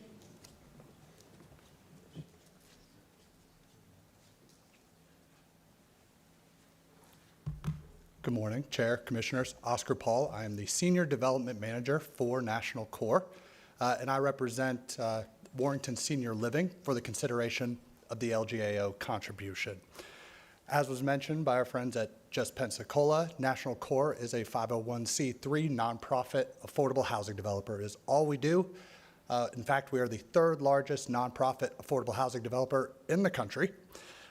Warrington Senior Living, located at 701 South Old Quarry Field Road, is a prime location for this type of development due to its proximity to services and other essential functions. We're proposing 96 units built in a single 4-story building, fully amenitized. This would be a $30 million investment in Escambia County that is really focused on the most vulnerable populations, which is our low-income seniors. The LGAO contribution represents a 2% contribution towards our total development cost, highlighting how much of a leverage contribution this would be for the county to make. As mentioned previously, this is for seniors at 60% and below of the AMI. If you review the other applications up for consideration, we are offering the lowest rents out of the three, as we are focused on serving the most vulnerable populations in the county. During the application process, we sent out, it was a requirement that we held a public meeting. That also required us to send out flyers within about a half mile to all homeowners. This made up a couple thousand, I think it was around 2,500 flyers that went out to the local residents. As a development manager who has hosted several of these public meetings, when those go out, you kind of get ready for the firestorm because affordable housing can be a hot button subject for many, including the neighbors. I was welcomed with such a refreshing response, with dozens of calls, people supporting us, and also interested in eventually moving into our development. I see this as a prime opportunity, and I think that that response coming from an experienced affordable housing developer really highlights the need and the want of this community for this type of housing. Beyond just the community support and what we received from the public meeting, if you review our application, we also had several letters of support from various community organizations. As a nonprofit, we're mission-driven. We partner with several other nonprofits and will make outreach efforts to make sure that what we are proposing in our development is going to be a community that is enriched and really favors our residents. As a nonprofit, again, our mission is the residents. We dump extra investment to ensure that our communities are a fulfilling home. Thank you so much, sir. Author Zoll, you're up next. Madam Chair. Yes, sir. Sir, just a couple quick questions. And your local partner is Fred Gunther, I would assume, on this project? Yes, sir. So is this it's a tax credit project? That's correct. 4% or 9%? This is a 9%. We would use the LJAO to go under that designation of funding. And it's 60% below the median income for seniors is what and what would that rent rate be? At 60%, I could pull up the exact number. It's fine. I will say that 60% is the only rent level that's below market rents for Escambia County, with 70 and 80% actually exceeding fair market rents for the county. Right. I mean, so, okay. All right. And 60 is about the lowest you would go anyway, I would assume, on any of these projects. We're actually offering units at 40% as well. That qualifies as extremely low income. Oh, so you're doing 60 and 40% Yes, sir. projects? Cool. And I know this is Commissioner Kohler's project. I just got a few questions because I know Fred and I serve on area housing, and I know there's a great need. So you've already been allocated the state funding, or are you getting in the lottery? No. The LGAO gives us a competitive advantage. That's why the county can only allocate one award of that funding. So the applications for the 9% is actually due this week. So with the contribution, we'd be able to submit. So just one more quick question, because the morning's far spent. Are you using local contractors and local vendors for this project? Absolutely. That was a requirement of the So application. it's all local? Yes. And so who would be the managing company? Who would be managing? So we would use CT Management. Actually, National Core has a portfolio here in Escambia County and Pensacola for which we utilize CT Management. However, long-term vision for us is to continue to grow in this area and bring in our highly qualified management under the National Core umbrella. In all fairness, because I have a great deal of respect for Fred Gunther. Yes, sir. But because I've served on enough of these chodos, and we know exactly what happens after the 15-year period expires. Who's going to own it, or are you guys going to own this We thing don't in sell our perpetuity? property, sir. Yeah, We're long-term so you'll keep owners. it. Yeah. This would Okay. be affordable. Because you understand, once the tax credits run out, typically they're all nice, and then they become slums and ghettos the moment the 15-year tax credit runs out, just like on Navy Boulevard, some other projects. So Typically, after 15 years, we do what's called a resyndication. We're able to put more money into the property, which would maintain the affordability as well. So you'll be coming back to us in 15 years. 15 years, a couple more gray hairs. Yeah, we got a couple of those. Yeah. All right. Sounds good. Thank you.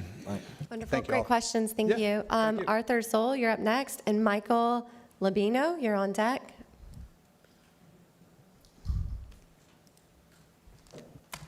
Hello, Commissioners. My name is Oscar Soul. I'm representing Keystone and my company, Green Mills Group.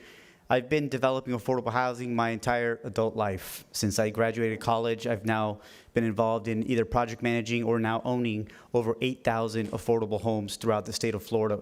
Our entire experience has been up to date in the state of Florida. This is sort of, we live and breathe, basically, Florida Housing Finance Corporation and their funding program. So this is my expertise, and I'm particularly excited about Keystone because when I first graduated college, some of the very first projects I worked on were in Escambia County and Santa Rosa County. So I've developed over 660 units in this region, and in partnership with a local chodo that I've been working on now on this property, Keystone, for over 15 years.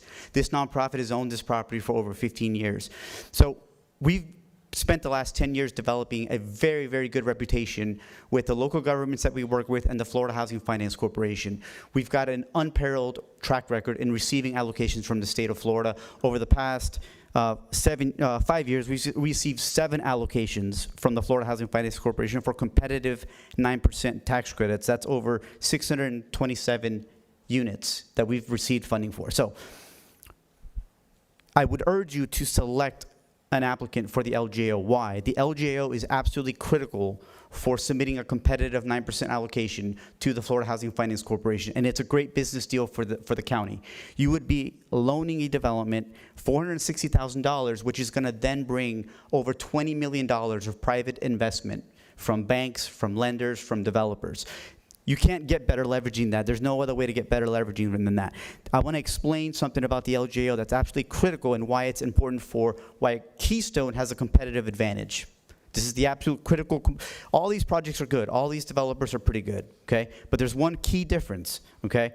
The LGAO is established as a way for Florida Housing to give the local governments more choice in which applications are selected. And the key component of this is resubmittal.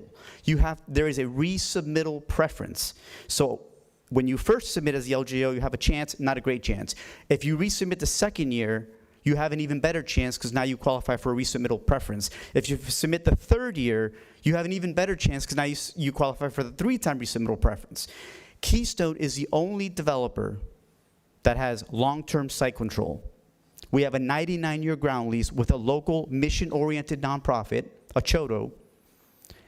None of the other developers have that. All the other ones have a purchase and sale agreement that gives them a couple of months. And What chodo are you with?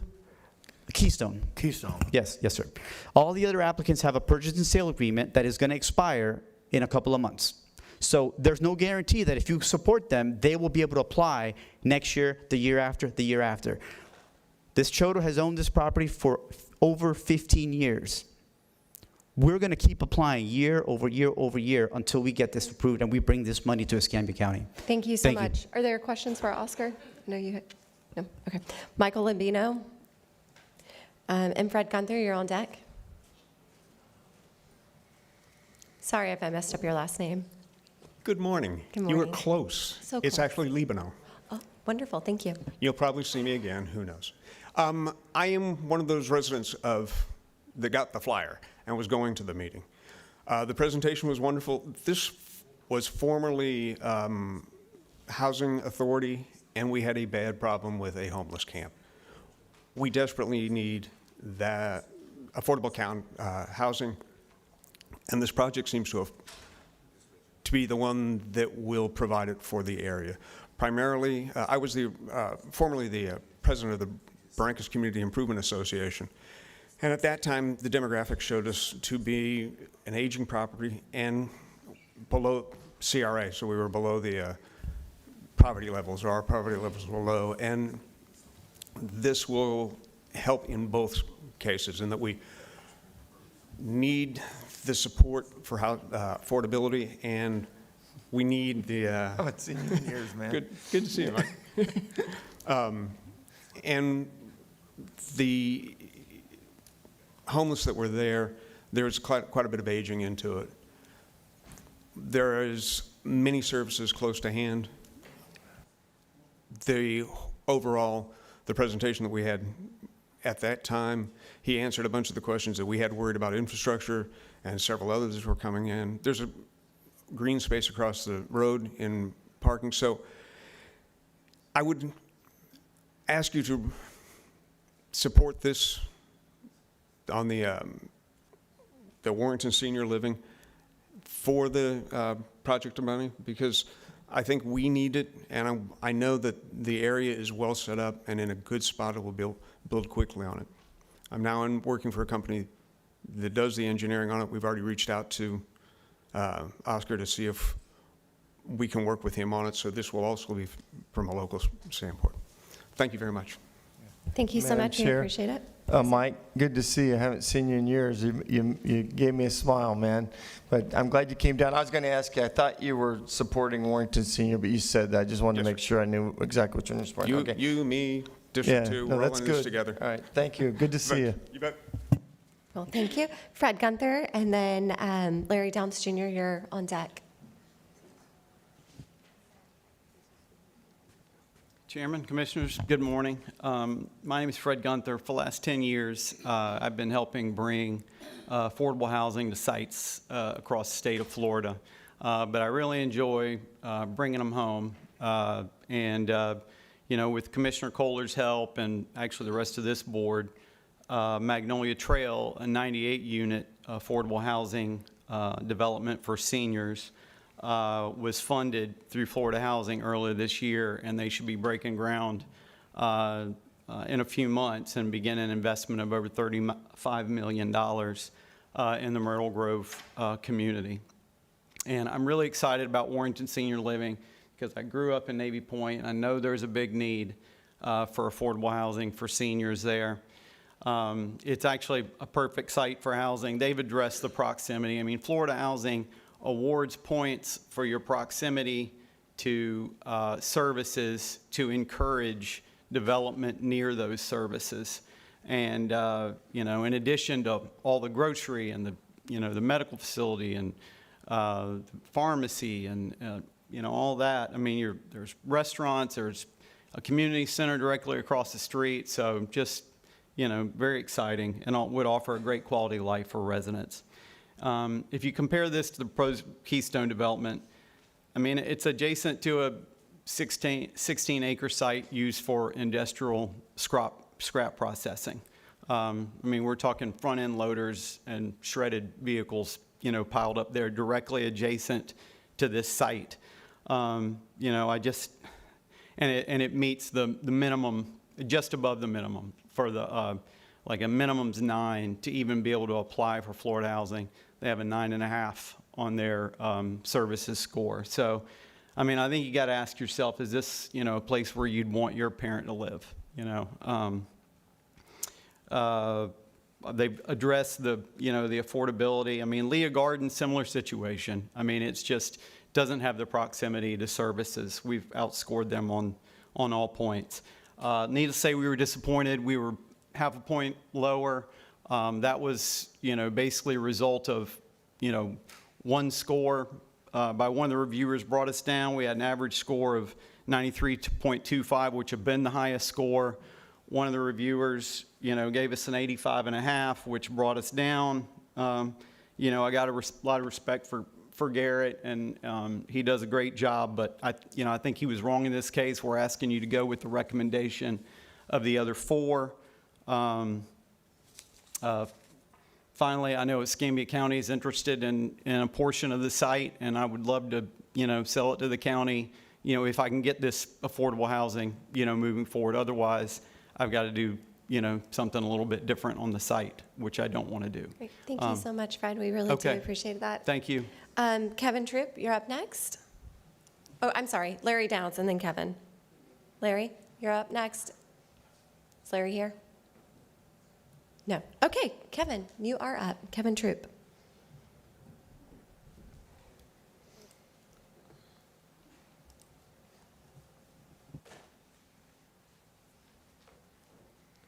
Good afternoon. My name is Kevin Troop. I'm representing Leah Gardens. I'm with the Vestcor Companies out of Jacksonville, Florida. Just wanted to just give a little bit of information about the Leah Gardens development, the background on it, and I won't rehash the information that everyone had provided relative to the importance of the local government area of opportunity and the 9% process with Florida Housing.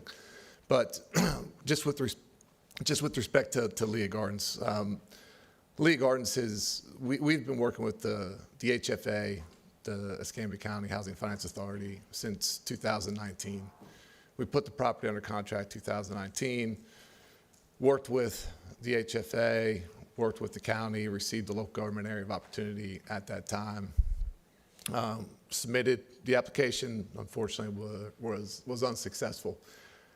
Following year, the same thing, as you get preference, as Oscar had mentioned, for multiple years.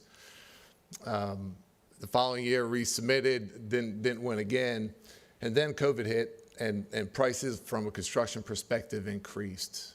With the increase in construction prices, it impacted the number of units that we'd be able to develop, and so in 2022, I believe it was, we weren't able to develop the number of units necessary to resubmit as an LGAO. But we've continued to work with the Escambia County Housing Finance Authority, maintain site control over this period of time, and continue to look forward to finding a way to build meaningful housing on the site that they own. And the property's at 625 Olive Drive.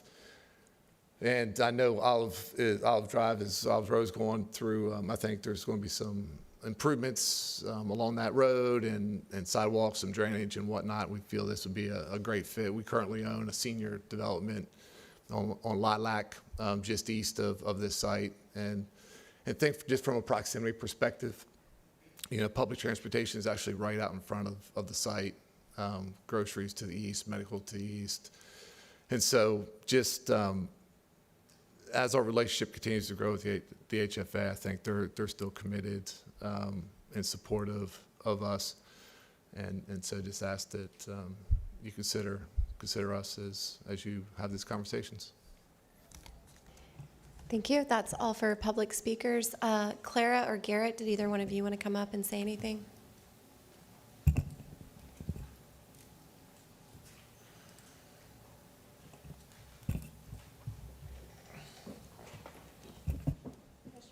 Commissioner May, I see you have a question. Thank you, Madam Chair. So are either one of these properties in an opportunity zone or enterprise zone? Any of the properties that are being presented, are any of them in like an opportunity zone or enterprise zone or CRAs? Yes, sir. There are two of those. It's Keystone Place, they're in the Palafox CRA, and the Warrenton Senior Living is in the Warrenton CRA. Are they in the opportunity zone by the census tract? The new opportunity zones, are they within the opportunity zone? No, sir, no. None of these are in the opportunity zone? Correct. At all? Are any of them in like an enterprise zone at all? I don't, no, sir. Wow. And Claire, I'm trying to get clarification because I know we were on that AHEC phone call. Typically, we've been able to rank them but refer them.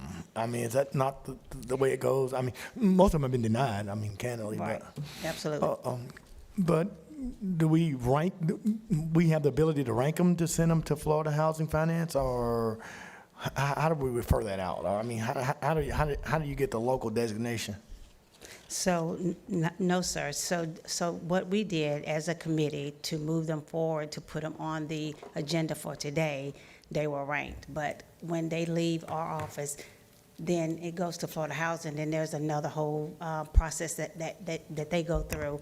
So what we were told just this morning, that we have on the application, have on the agenda under C, we have that the board can support one or more of these applicants, which is 3 for the 37.5, but I was told that that is not true, or maybe they're in research that is not true. So what are we? Is that factual? I mean, because in the past, we've done that. And I so, know. I'd love to see the legislation of the House bill or Senate bill that made it that determination, because, one, I just not heard that before. We're not sure either, sir. I'm sorry. At this time, we're not sure either. We was just in conversation with the Escambia County Housing Finance Authority, and they kind of alerted And not, us because, to let me that. make sure another question, Claire, Yes, because sir. we're not clear, which is probably going to leave hesitation for me voting for anything that we're not clear on. But how many of these have we sent up and have gotten funded in the past 5 years? I know multiple of these 37.5 have come for us. How many have gotten funded? I think At the state, and where are those projects? If they've gotten funded in Escambia, when did they get funded and where are they? So through our RFA cycle, I believe Leah Gardens was the only one. There have been some. How long ago was that? I believe 2020, 2019. What's it, Mike? But it was funded through Escambia County Housing Finance Authority, sir. But I don't even think we gave them the 37.5, did we, Leah Gardens? We didn't provide the funding. I think it was funded through Escambia County Housing Finance Authority. Right, that's what I'm saying. Correct. The local county contribution, I don't think that, when's the last one that we contributed that got funded for Escambia County? I don't know that has ever happened. I know there have been some successful awards in the county, but those were through Hurricane Sally specific applications that did not require any local government involvement. They went straight to Florida Housing for that. Right. And there's a reason why there has to be a local contribution, because oftentimes these great developers from out of town develop and then they leave, and then we get stuck with projects with concrete walls wrapped around them. Well, just for clarity, I was just talking with Lisa Bonneau. So Leah Gardens, even though they were awarded, they did not complete the entire process, so they did not actually receive the 37.5. So the project did not receive a local contribution? Leah Gardens did not Okay, all right, that's right. at that time. So to your recollection, Claire, you've been around longer than I have. Or Garrett, what projects do we have that have been successful that had the local contribution for affordable housing, senior living? I don't think we've had any. So a lot of the current projects that received the 9% tax credit back in the day, which is, we have Circle Link with Alabaster Garden, we've had Solarian Ponds, we've had Morris Court 2 and 3, but like I said, these were a long time. This was probably back in 2008. My question really was the last 5 years, but since you went back, I would say 10 years. Not 5 years. So in the last 5 years. And don't remind me of Morris Court. I'm sorry. Don't remind me of Greater Miami neighborhoods and the Carlisle Group, and the promises that were made that were never kept. Yes, sir. Yes, sir. So, in the last 5 years, not from our standpoint that we have brought. Okay, I'm sorry, I interrupted you. Go right ahead, Okay, make your I'm sorry. presentation. I'm sorry. No, I'm good. Did you want to say something, Officer? Commissioner, just to clarify, I think something where there's 2 local contributions. There's the 37.5, which is not really all that relevant. You can give that to all of them if you wanted to. At the end of the day, that's really not going to make a difference in the ranking at the state level. The one that makes a difference is the larger amount, the LGAO, the $460,000. So I think the last few years, you may or may not have been given the smaller amount. It really hasn't made a big difference, but it's the LGAO that makes a big difference. And right now, none of the 3 qualify for the resubmittal preference. None of them do, because you have to apply each consecutive year. So the key is, like, you apply the first year, you have to apply the second year with that continuous local support. So that's really the key. And Garrett, I want Mike. So I appreciate him, but he's an applicant. So explain that better help my colleagues understand what they're saying. Sure. So it's a valid point because these applications are so competitive. Florida Housing will often give folks preference that resubmit each year. So your first year, highly unlikely. Second year, you're going to be able to designate that resubmittal preference and so forth. So did you weight that in the scoring, those who are resubmitting? Yes. So their overall score reflects you giving weight to those that could resubmit, correct? That is correct. Yes, But sir. Garrett, I wanted to ask you this. If they got some money and didn't move forward, do you take something off for that? Because we just said Leah Gardens had got some money and they didn't move forward with the project. I mean, that's in my opinion, we're going backwards. Yeah, nothing was ever paid. It only gets paid if the project goes to fruition. Gotcha. And the 460 is not really our money, you understand that, yeah. And that 37.5 has just been recycled into other projects. I just want to, since, if I can for a second, since, this is, probably Commissioner May has the most knowledge on this topic, but I pulled Clara and the team up and Garrett the other day with Wes, just so I could have an understanding of this. Because, and what Fred said, and Garrett, when you're half a point off, that's just basic subjectivity. That has nothing to do. I mean, I've sat on enough boards where you're a little bit off, and that, for me, that's our decision when it's that close, because it's subjective, and we're human beings. But I did agree with Fred. I looked at all of them. The only site that looks remotely where I'd want to put an elderly person is on Old Coreyfield Road. I wouldn't want to live across from a salvage yard. I mean, you know, so I think some of that has to be taken into consideration when we decide to. The Keystone is the one. No, it's. Or is it Leah Davis? It's next to an apartment. It's going to be built next to. On Hollywood, right? Yes, Yeah, it's going to that's be the built one. next to an apartment complex that's existing now. Okay. Yes, sir. We already have projects there, like Solarium Ponds and Alabaster Garden, and so. Okay, so- There are projects there, I mean. All right, well, I thought the way I looked at it and what Fred said, I thought it wasn't probably the, It's hard to get away from blight and CRAs in District 3 sometimes. no, right? District 2's trying to help you. Yeah, maybe we need to increase taxes instead of cutting them. Anyways, so yeah, I can go. Obviously, I'll probably support Fred on this just because he applied, but wherever the board goes, it's fine. I don't think the rankings to me it's so close, it's irrelevant to me, honestly. So and I'm not convinced, and I hear what the applicant said, I'm not convinced that we cannot send, and I see that at least our authority is up there, I'm not convinced that we can't send, 3 up. But I'd want to get further clarification on that, but. Well, these are due tomorrow, but I have one more question or comment. I think I know the answer, but I want to make sure. The most public recommendations, were those for Mr. Gunther's? I know most of the people from Just Pensacola were here. I think they had the most, why do you think they were recommending the Warrington Senior Center over the other projects? Who, just Pensacola? Yeah, or any of them. I'm pretty sure that they had the most emailed it to me local separately, so I don't recommendations know. for that project. I'm sorry. There were a few in there. Yeah, And each project. I can't speak for the developer, but I'm assuming he's. I can't hear you, Garrett. Get close to the mic. Sorry about that. No, there were indeed a number of letters of community support from respectable organizations in there. I can't speak for the developer, but my assumption would be he, spoke with them and solicited those. Does that weigh in the grading process? It can, Did it? yes. Okay. All right, thank you. And Clara, I know when we talked, you had given me the average amount that the rent was going to be. Can you share that with the board per development? Do you have that? I'm sorry. I do. I have my cheat sheet back there. I know for the 1-bedroom for Keystone and Leo Gardens, the 1-bedroom was about the same. I think it was 552. So Warrington was, for 1-bedroom, it was 738. Okay. And that's for 31 to 50% AMI, and then 51 to 60% AMI is 1104. And what was the 1104? Which development was that? And then Leo Gardens. That was yeah, for Warrington. Okay. Warrington Senior Living. And then for Leo Gardens, one bedroom, 0 to 30%, 552.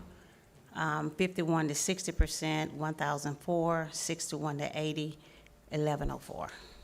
Right. Thank you so much for sharing And that. one more. So for Keystone, for 0 to 30%, it was 1 bedroom, 552, and then 51 to 60 was 1104, and 61 to 80 was 1288. Okay, thank you. You're welcome.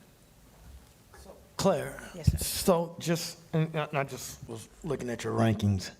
I mean, obviously, I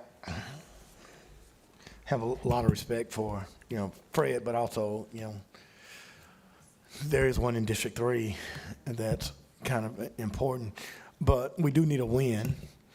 And if what the presenter said, that they're the only one eligible because they are the repeat and the other ones have not been there for the last 2 or 3 years, give me some clarification on that. I mean, because I want to support something that lands, and so I'd like to be clear on what he just said. Do you have that? This is not exactly answering your question, Commissioner. I'm Ms. Lisa how are you? Bruneau, the Escambia County Housing Finance Authority, 700 South Palafox. I wanted to read from the application, Florida Housing, Local Government Areas of Opportunity Designation. Qualifications for the local government areas of opportunity designation include a demonstration of a high level of interest in the development via an increased amount of local government contributions in the form of cash loans or cash grants with a minimum total for not yet selected county. In addition, a local government can only contribute to one application that qualifies for the local government area of opportunity designation. Please enter the local government and one supported activity. So if you forward 3 or 2, it will knock all of them out. That was our concern from the authority standpoint. And just to clarify, since 2018, the authority board has committed to Escambia County, to you good commissioners, that they will support the 37.5 if one is selected by Florida Housing after receiving your support as a local government area opportunity selection. To date, we have not been able to support and fund the 37.5, not for the lack of trying. And we've also pledged to support the 460,000 because our board has supported Leah Gardens, as you've heard, for multiple years, and they have not, it's not that they haven't been funded, they haven't been selected at the end of the process, but they have been a repeat applicant. So Lisa, what you're saying, and I'm just asking you for your objective opinion, I mean, obviously you're putting the money up and. I'm trying to clarify, not, Well, here's my question. I mean, my question's pretty direct. yes, sir. Does Leah Gardens, does that project have a better chance than the other two because they've been submitted in the past?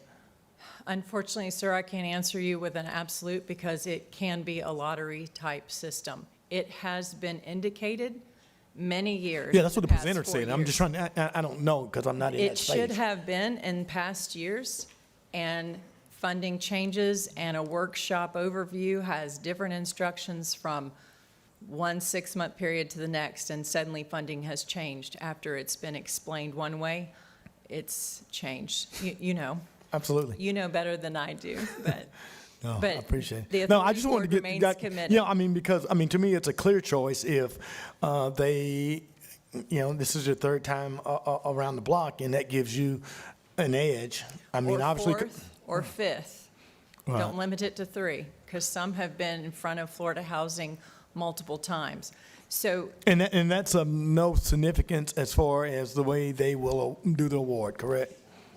we would think, based on what we've been told during workshops from Florida Housing, it can make a difference. We're still waiting for it to make a difference. Oh, But so it's the been talked authority about, it's board- not in writing, okay. Yes, sir. So it can't be, okay. Madam Chair, should we just vote on this like we do anything else as an appointment and then narrow it down and we Yeah, if follow that there's- way? Is that what y'all recommend? You guys have already spoken. Sir, point of order, Madam Chair. If there's no other discussion from us, or if we don't have any other questions, then I would say yes, we need to move forward with the vote. Well, why don't we rank them like we do everything else and then we process elimination? Okay. Can someone give us the 3 names and let's vote? And you guys know that Claire's department's already ranked them, correct? Yeah, we Okay. know. But Okay. we do this regularly. All right, So, we can okay. do that.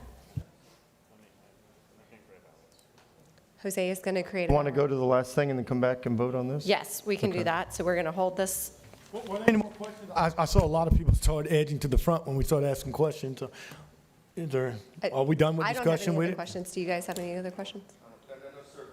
Do you have a question? I don't have any more questions. Unless Garrett has something. I mean, I just want to get the point of a clarification because the presenter had said that they had multiple bites at the apple, which gives them an edge. And so that's a clarification that I wanted from our staff or our consultant or our Florida Housing Finance, because that is a deciding factor in how I'm going to vote. Okay, and you guys are going to vote just? We're going to rank them 1, 2, 3, and then. Yes. Yep. Okay, thank you. So we're going to hold this item. We'll circle back to that. Madam next. Chair, Sir. would you let Mr. Gunther? Thank you. I just wanted to clarify that in order So to... can I just ask a question, Fred? Because I have to ask a question. I'm answering your question. Okay, so In my order to question is simply, the question is simply this. Is there a preference for a group that has been there multiple times? They would have had to have received it last year to get the preference. You would have had to have received it in the previous years, and they did not receive it last year. So none of these groups have a preference. Okay. If they win, whoever wins it this year will have a preference next year. But nobody has a preference this year. But if they won For in the the past, LGA. but if they won in the past, they would have a preference. Yeah, but it had to have been the previous year, and then it's a clean slate if they didn't apply last Okay. year. Thanks for that point of clarification. Hey, Thank Claire's you, got Madam some Chair. other- I just want to make a comment before we even vote.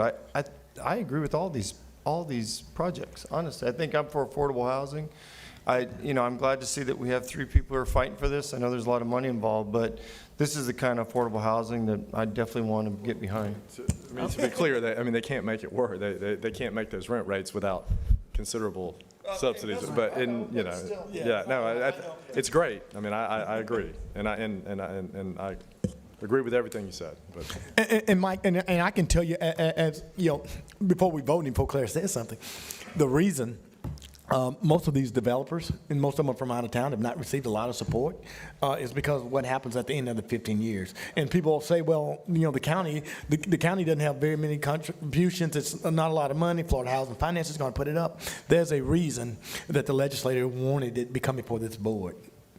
Because we're stuck with it at the end of the day. I mean, I can just tell you, even when they come back in 15 years for the forgivable loan, the deferred loan, we have 3 of them that are sitting out there right now that are going to come back before this board. So the participation of this board is critical in the decision making. Although we send it up, that's why you have local participation, because they know that it's our CRAs and our neighborhoods that have happened. And these 3 are probably great developers, and I know on multiple teams, but you have some in I your was district. thinking of the Pines, man. Yeah, some in your Claire, district are horrible, and some in my district are horrible. I think Claire had something else to add. I just wanted to add that none of the 3 applicants have any preferential submittals.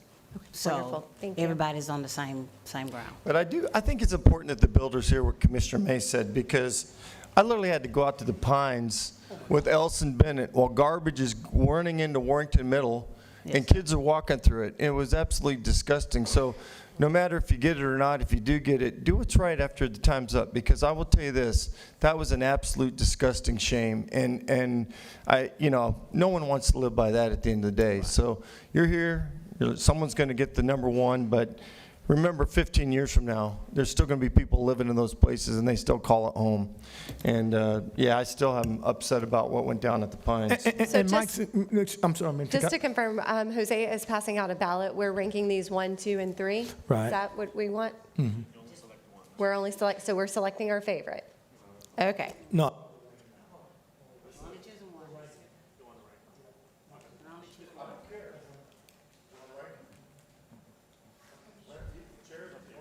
I'm fine with ranking them. I know that it's.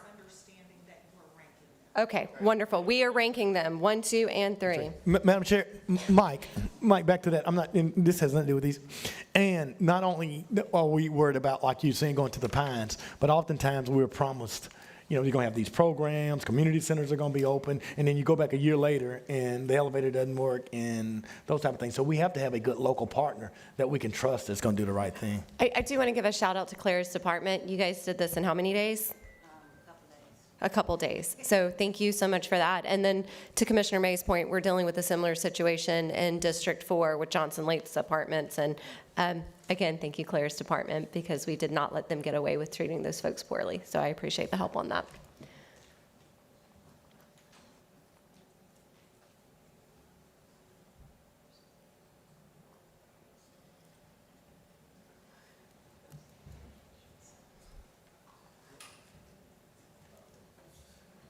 Clara, can you go over just one more time the CRAs that they were in, Keystone, Leah, and Warrenton? Yeah, Keystone Place is in Palafox CRA, and Warrenton Senior Living is in Warrenton CRA, and Leo Garden is not in any of the CRA, but it's close to, you could say, Ferry Pass or Inslee, whichever one you want to Yep. select. And Atwood, yeah. But they're not in the CRA.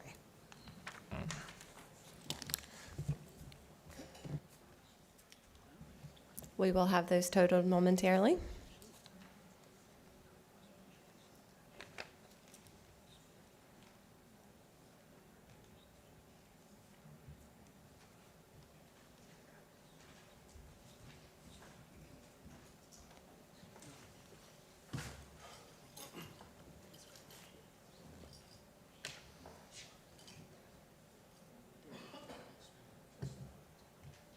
Jose, thank you for being able to pivot and get that information out. Getting the ballots.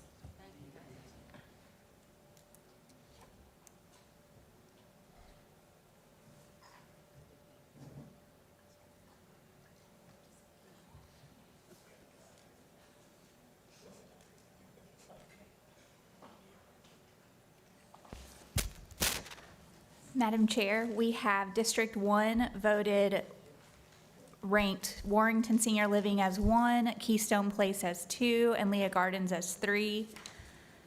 District 2 ranked Warrington Senior Living as 1, Leah Gardens as 2, and Keystone as 3. District 3 ranked Keystone as 1, Warrington Senior Living as 2, and Leah Gardens as 3. District 4 ranked Warrington Senior Living as 1, Keystone Place as 2, and Leah Gardens as 3. And District 5 ranked Warrington Senior Living as 1, Keystone Place as 2, and Leah Gardens with 3, which was 4 first place rankings for Warrington and 1 for Keystone. I'll move Warrenton for the ranking, Madam Chair. Second. Wonderful. All in favor? 5-0. Thank you. We appreciate it. Thank you all for being here. We appreciate your investment in our community. Congratulations, Fred. Congratulations. Good job. Madam Chair, Garrett, it's always hard to do those things and take errors when you're not elected, so you did a great job, and thank you for taking those errors. You guys are a great department. We appreciate you. So the next thing, I just want to get a list of Cal topics that you guys are interested in discussing. I know that some things can be a little bit more pressing than other things. So if it is something that is more pressing, I'd like to get it on the agenda at the beginning of the year. So if Well, are you still 2 a year is what you're considering per commissioner, or what was your thoughts? depending on how heavy they are, I know some of our meetings, we were done in 30 minutes. If we can get 2 on that, I want to be, not to overuse the word, but as efficient as possible. Absolutely. I just want to know what they are, and if somebody has one that we need to get on there sooner than possible. Does anyone have something in mind they want to discuss in January is my question. Well, I mean, talking what we talked about for the most lengthy amount of time was on the budget. I mean, I think by February, we probably had to have the director go through their authorized manning documents and say what they need and what they could cut before we even get to the budget. Would it be appropriate in March, because that's when they start submitting their budgets and I don't, somewhere earlier in the year, I think. March Okay, would so be first fair quarter. to them. Okay, I like that.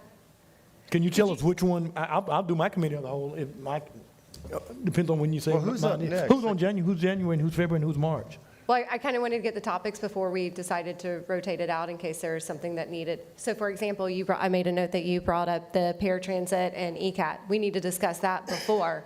So I don't want you to have to wait until your rotation to do that. Okay, all right, cool. I appreciate that, thank you so much. Well, that should be January, February, since he's Yeah. got to redo the contract in March, so it's Yeah. got to be no Okay, later. Let's do so we'll do paratransit February. paratransit and ECAT in January? So- February? I'd say February. February. I mean, January's gonna be hard with all the new stuff everybody's bringing back, so February for me. Okay. Does anybody have something that needs to be discussed in January? That's, I mean, I still, in my opinion, we're going to continue having the people come from Pretty to Key to every public forum until we address the customer use, yeah. Whether we're going to do something. with it or Customary not, use in it's- January, I agree. That's mean, good. No, that's a great It's idea. not my I issue. am nervous to put that on a CAL because we can't take public input at a CAL. No, but we could talk, I have some ideas on that I'd like to just put out the board that could, I think we could have a discussion, and I think we've heard the public input. There are the people that live there don't Yeah. want it, and the people that travel there that want to be on, that want to traverse the beach do want it. I mean, it's going to be pretty cut and dry as to, Okay. if you have a unit there, you don't want it. If you don't, then you do. I think it's going to come down to whatever it is we want to do, and that's not necessarily, I'm just saying, I think it would be healthy for the board for the next calendar year to do something, whatever that is. That makes sense. I would agree with that as And well. I actually, even besides Commissioner Berry, I thought that was a great comment, but I really think the board needs to reflect on, should we ask to try to get Johnson's Beach back? Yes. I mean, honest to God, like, a board could collectively do that. That would open up a lot of access out on Perdido Key. It would also probably relieve some of this tension on the homeowners out there. So there's I know that would have to go to the Department of Interior and a lot of different things, but all that needs to be part of the discussion. I think that's a great agree. January option. So I'll get with Allison and Wes, and we'll get these listed out. That gets us through the first 3 months, so I appreciate that so much. Madam Chair, Mike, just to comment what you said, I mean, for me, historically, Johnson Beach was the only beach that African Americans could go to. And when we say beach access, I mean, it's a public beach and people have to pay $20, $23 to go on that beach. I think that's a fine idea. It's not my district. I always yield to the commissioner of his district because I won't get ahead of him. But that would be a fine idea for people to be able to go to their beach free. I mean, what an idea. I won't go against Commissioner Stroberger and his district, but I certainly support you on looking at that and expanding that. So that's something I wanted to talk about. It's on my list, but it's not the first one on my list. Because we're also, I had talk, when was it? I guess it was last Friday with the gentleman who owns the property, 2 parcels right next to Beach Access number 3, and talked about purchasing that. So I've asked about getting a new,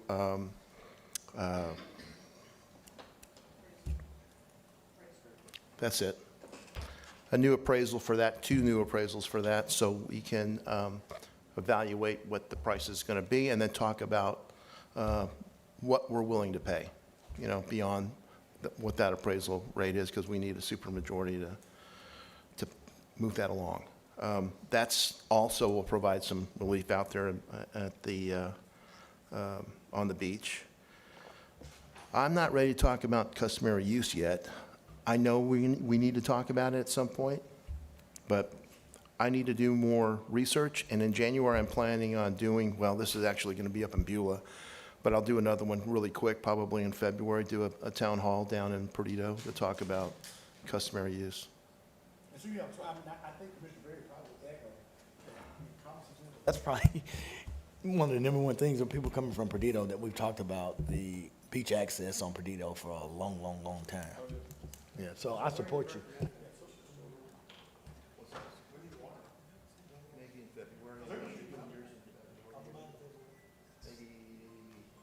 I mean, we can do ECAT in January, right? We can figure it out. Allison and I, we have our marching orders. The most important thing for me, and I know it's important to you, we talked a lot about rollback rate. As we get closer to the budget, we're going to have some serious conversations. And I'm fine with that. But that was the biggest topic today we talked about. So come by March, it's time to go to the altar and either stand up or sit down. And so I want to make sure on my thing, by March and April, we are literally having serious conversations on what we can do.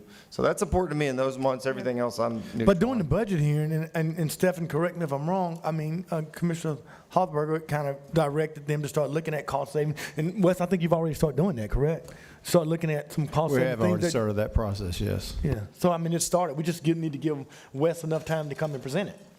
Right, Wes? I mean, it's fine. I mean, I don't want to say that we're not doing it. I don't want to give anyone the impression that we're not looking at things, that Stephen and Wes are beginning to look at how do we save money and how do we cut back. I'll get with Allison. And also, Wes. I have don't want the to, top 3 listen, for the first I mean, quarter. we know that we have senior staff and a lot of people that are leaving, but we also don't want a mass exodus of talented people that are leaving because they think that, we're broke. I mean, we have the healthiest, I mean, and I've said since I've got up on this board, we need to cut back. I've said it. But I'm proud of Commissioner Berry and I. We have the healthiest reserve that we've ever had, probably in the last 30 or 40 years here in Escambia County. We do still have some more public speakers too, but I see Stefan's up here. Did you want to say something? Hi, Commissioners. So I do want to assure the board, Wes and I are taking a different and proactive approach to have some very important information to share with the board in the January-February timeframe. We are looking at the budget from a different perspective. You know, we zero-base do our budgeting, but we're looking at it from a perspective of, you know, is that expenditure, is it statutory? Is there an ordinance that governs the use of those funds? Is there a state mandate that tells us that we are required to spend that money on that particular expenditure? Is it a requirement? Maybe it's a board directive. The board has directed staff to do a particular type of expenditure. So we're going to go through our budget and we're going to look at it from that perspective. I will provide that information to this board to basically share with you what and how we are spending these dollars.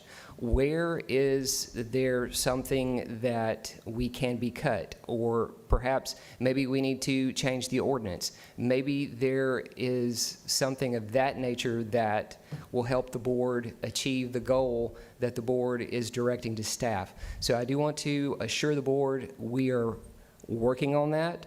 I have sent out this information to our departments. Our departments are actively working on that. This is actually over the holidays when there's maybe not as many things going on where our finance people within our departments will have the time to do this analysis based on a budget that we are currently operating under. So I did want to share that with the board as a whole. We are working on those things now. So, and I have provided the instructions and information to the departments. Stefan, are you going to send a memo or out or that says to the constitutionals that the board is looking at everything in the budget and the expectation is for them to do the same? I'll be happy to do that, sir. No, I think it's important because there's no way I'm going to vote for anything that just affects the county where I don't have the same sort of scrub with the constitutional officers. That would just be completely unfair and unjust to our employees. Yes, sir, I understand. So, and I want just a fair assessment. That's what I'm saying. I know we get money back from the clerk and the tax collector and property appraiser. The sheriff uses most of his money every year, but it's okay. He's working within the rules. But the bottom line, I do think we need to send something out to him to say, look, this is an all hands on deck approach next year. The people want rollback, be part of it, so we don't have to, you know, be up here and hopefully they can be proactive with this. So please send a memo out to all of them. Yes, sir, and I'll be happy to share the responses I receive from each constitutional officer with the board. We appreciate it. Commissioner May? No, you're good. Okay, wonderful. County Attorney's report? County's Attorney report? There's just one item, Madam Chair. This is just getting the authorization to reschedule and re-advertise all the public hearings. And just as a reminder to everybody, the December meeting has been rescheduled from the 4th to the 11th, and so this will give us the authorization to do that. Yes, ma'am. Do I have a motion to move the report? So moved. Second? All in favor? 5-0. Thank you. We did have a snafu at the beginning with some folks signing up for what they thought was a topic, but I guess it was not a topic, so they should have been in public forum, but we are going to move them to the end of the meeting. Wesley Moore, you're going to be first, and then Karen Wolf, you'll be on deck. Is Wesley Moore still here? Okay, no Wesley Moore. Karen Wolf, are you still here? Yeah, she's here, but actually I'm going to go. We have, excuse me, I'm sorry. We have 7 of us, and we were going to go in order so that it makes sense. Wonderful. Who would like to go first? Okay, so that will be Sharon. Sharon Christen? Yes. Wonderful, sorry, thank and we you. have- And who is going after Ms. Sharon? And you are? Karen. Karen, thank you. And who is after Karen? Mike. Mike? I don't have a Mike on my list. What's your last?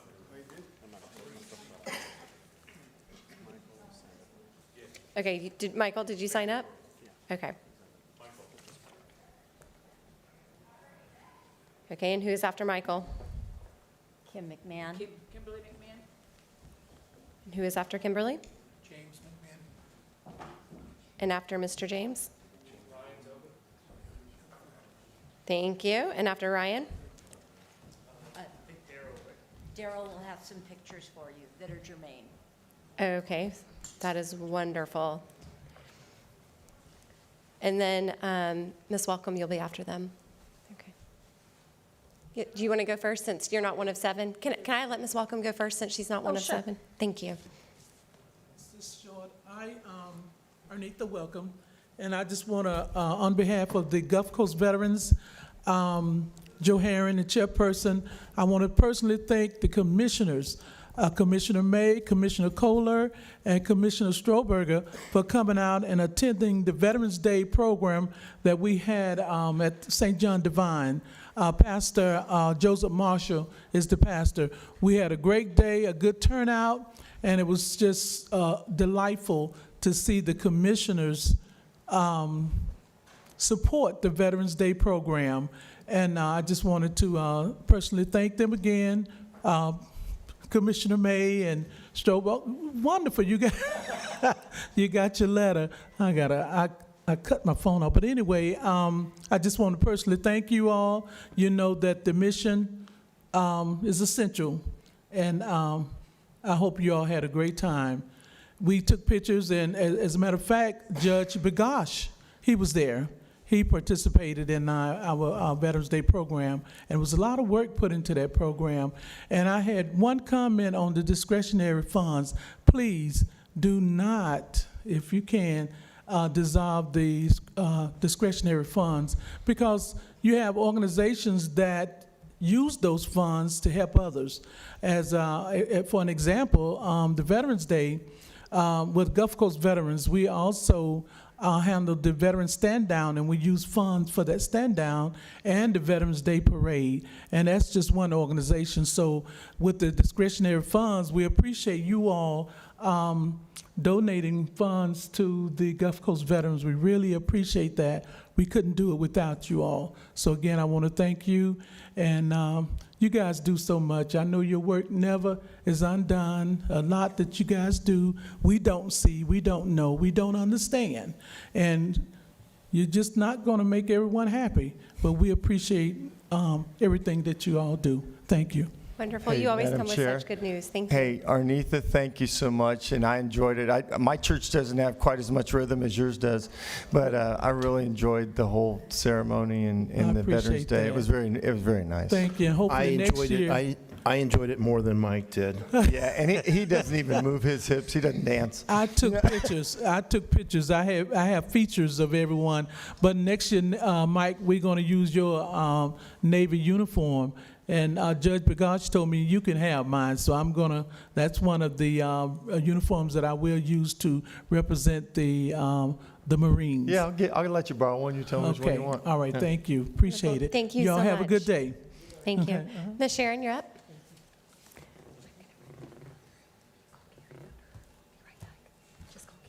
Good afternoon, and thank you for your understanding of our snafu. My name is Sharon Christen, and I live at 6566 Paso Fino Drive, 32526 zip code. The 9 people that are here with me today are here to discuss a zoning issue that 46 homeowners find ourselves in with a public drainage easement located on the property that was sold to us by Lennar Builders. Some of these homeowners stand to lose as much as 30 feet of property that they were told by Lennar Realtors that they could place pools, sheds, play sets, et cetera, on. The property is at issue is listed as a public drainage easement. Homeowners are prohibited from installing fences or other permanent structures such as sheds, play sets, patios, and the such. Most of these homeowners have been cited by the Office of Environmental Enforcement for having a fence on the easement property that the homeowners had every expectation that they could utilize. In Section 1, you'll see a copy of a citation one of our homeowners did receive. Lennar sold these homes knowing that the public easement existed, and yet not one of the homeowners in this part of the development were aware that they could not place a fence or other structures on that part of the land. Some of the homeowners were represented in the sale by Lennar Realtors who blatantly misrepresented the effects of the easements. I'm now going to hand over the next section of our presentation to one of our homeowners, Karen Wolf. Hi, my name is Karen Wolf, and I live at 6590 Paso Fino. After we were cited, we started to investigate why we were unaware of the easement and the restrictions, and this is what we found. The documents that included the backyard restrictions were not included in either the sales brochures or pre-sale information. Further, the easement information was not included in the closing documents that we all signed. There were also private easements that run between the houses on which Lennar placed our AC units. Also, it's the only place that we can put our trash cans because of the CCRs requiring that they be shielded from view, which would require some sort of a fence built on that easement as well. Both of these, the AC units and the shielding for the trash cans, violate the county ordinances. There's a number of maps, and you can see where the highlighting is for the public and private easements.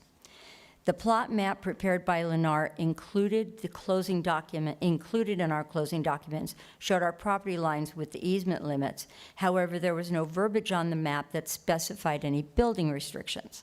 The plot maps that were included in our closing packets were copied from the final plot map that was developed by Lennar and approved by the county. The verbiage did show up on that master plot map, but was not, again, present on the plot map given to the homeowners. At closing, we received 4 pages of the deed, although we did not know that they were not all of the deed. There were actually 8 pages to the deed, and those missing 4 pages included the information that homeowners have no right to dispute any claims against Lennar regarding the easement issues. Homeowners only have the option to arbitrate these issues. Furthermore, no homeowner signed off on the 4th page, which stipulates the arbitration.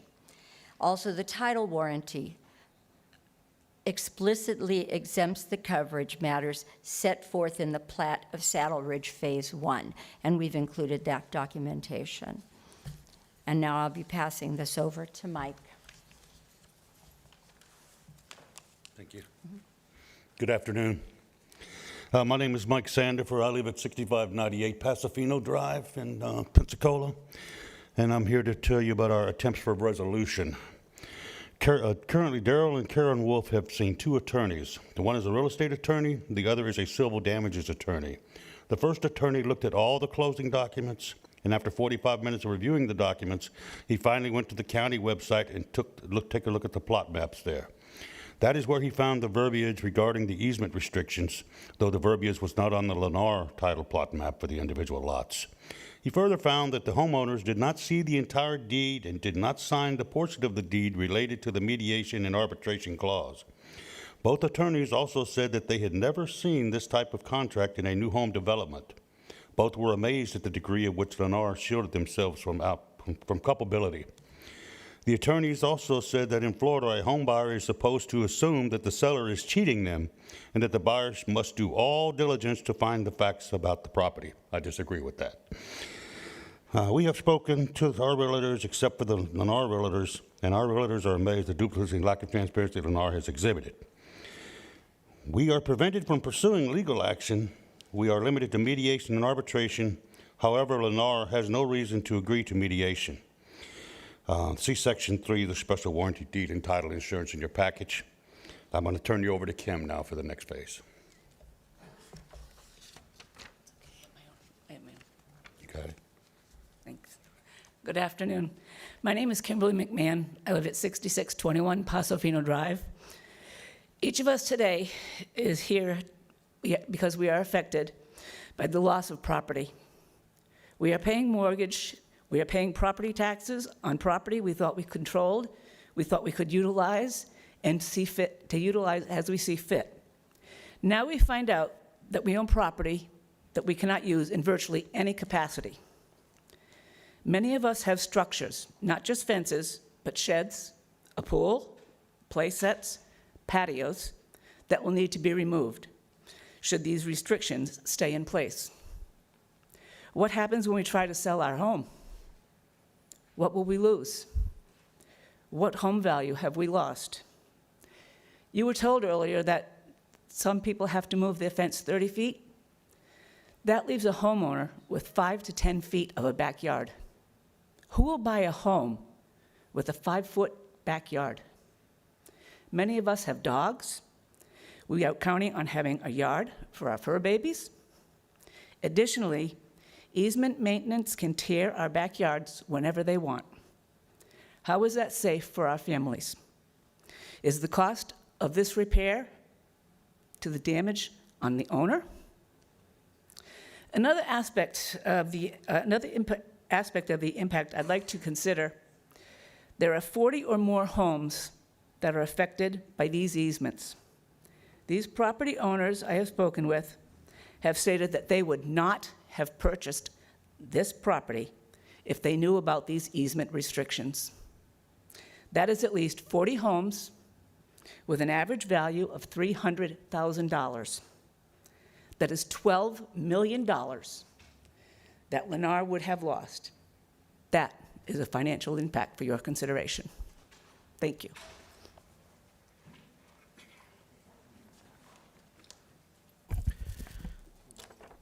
My name is James McMahon. Excuse me. I also live at 6621 Paso Fino. My wife and I are the owners of the home with the pool. We worked with the pool builder and the Lennar Architectural Committee before purchasing the property. Blue Haven's Pools looked at the stormwater and utility easements and questioned the Lennar Architectural Committee to make sure that we could legally put a pool on our property. We made it very clear to the Lennar sales agent and Blue Haven Pools that we would not proceed with the purchase of the property unless we could get approval. We did in fact get all, we did in fact get all of the approvals in the purchase of the property. We opened a building permit with the Escambia County Building Department. The permit included the pool, fence, grading, and restorative landscaping. The permit was closed when the inspection passed on April 26th of 2024. The total cost of the project was over $70,000.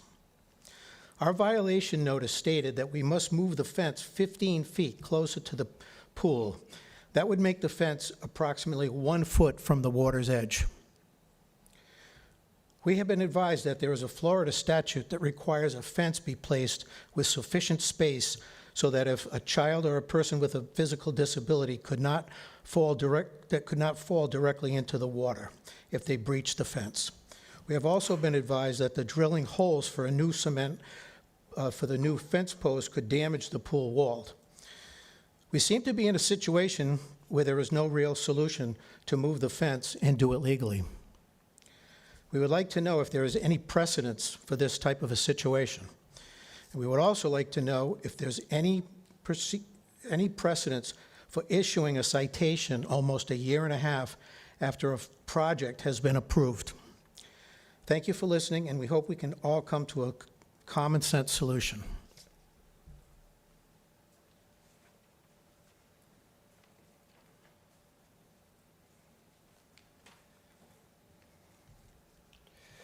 Good afternoon. My name is Ryan Tobin. My wife and I live at 6602 Paso Fino Drive. With the current easement restrictions, we would be losing about 30 feet of backyard space and significant property value. This creates a massive limitation for us and our future. I've built a bonfire seating area that would no longer be usable back there or available to us. We have 2 dogs that like to free roam, utilize the space. As first-time home buyers, these easement restrictions were not properly disclosed to us. Our fencing company, Liberty Fencing, also claims they didn't need to pull any of these permits due to the easement type. The fence been up for 2 years. Both me and my neighbors never experienced any kind of drainage issue back there. And I'm requesting that this easement that has impacted so many be vacated by the county. If the restriction were to remain, we are asking that you lessen the impact of the drainage easement on our lots.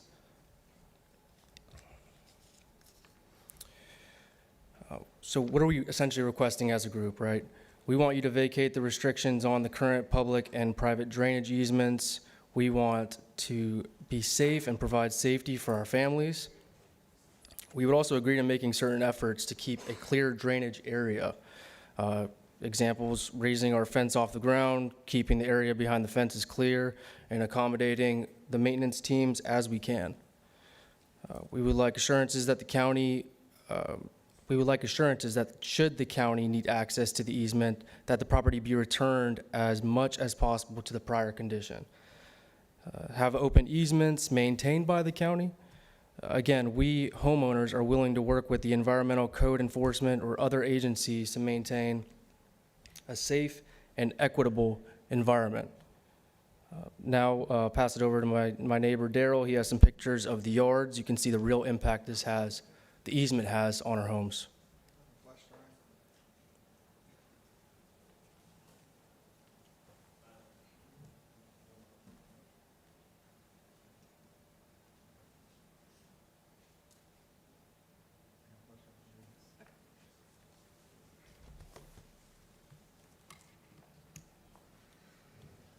Hey, should we have that checked, Madam Chair, just since, you know?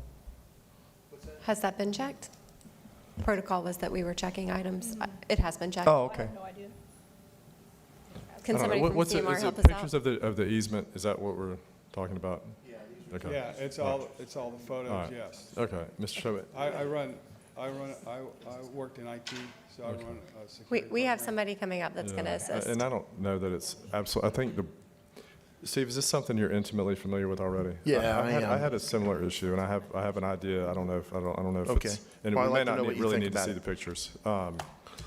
Just pictures on that. So I had no two instances are exactly the same, but I had a similar instance, with a development in District 5, and Okay. I just kind of worked with staff folks. Go back the other way. No, it's fine. I'm just going to scan through. And I believe the homeowners, and they got fence permits to put fences up, and I don't want anybody moving a fence, if we can avoid it. Yeah, I just want to do it. In this instance, So, what did this we do? do have, in this Right here? homeowners issue, Oh, that's not. we do have that's not the infrastructure in the beginning. ground that we own, That's that not- we took. that's like- We have pipes in the ground in the easement, so beginning is we do way- have to I have don't know some what happened. access to that area. Oh, one. At some point in time. But we don't have to have it all the time. We don't have to have it right now. If, what we ended up doing in District 5 was, look, if they just put a gate, if they have fences up, if they just put gates on them, and they understand that the county does have an interest that lies beyond their gate, and that they understand that, we have to have access if we need it, I don't think anybody on this board wants people moving fences. You can't move a pool, but I don't think anybody wants people moving fences, paying for that. And then, if you're talking about moving fences, and I know they said something about how small their backyard would be. In my issue, it would have moved a fence back to where their patio, the concrete patio, 10 feet from the back door, would have been where the fence was. It's ridiculous. And I don't think anybody wants that. If, I think we could give the board collectively, if you were okay with it, could give some direction to staff, like just don't cite them, allow the fences to stay up, tell them they need to put gates in, and they need to understand that if something happens with the drainage infrastructure that's in the ground, the county has to be able to get to it. Now, I don't know what you do about the pool, but I didn't have one of those, but I think the broadly speaking issue about the fences, I think we can address if that's okay with you. Yeah, I do. So everybody's here at my request. I said, why don't you come to this public forum to talk about this? I've met generally everybody here, and I support everything Ryan talked about. Everything you talked about, I support that because it's ridiculous. I think there's hidden language. I think, there's pools built, there's fences built, it's a lot of stuff. And I looked at the backyard. It is ridiculous, some of the yards, how much of the yard they're losing. So yeah, I think the easement's nutty. I think it was almost criminal. I mean, the way it looks to me, the way it was spelled out for you folks.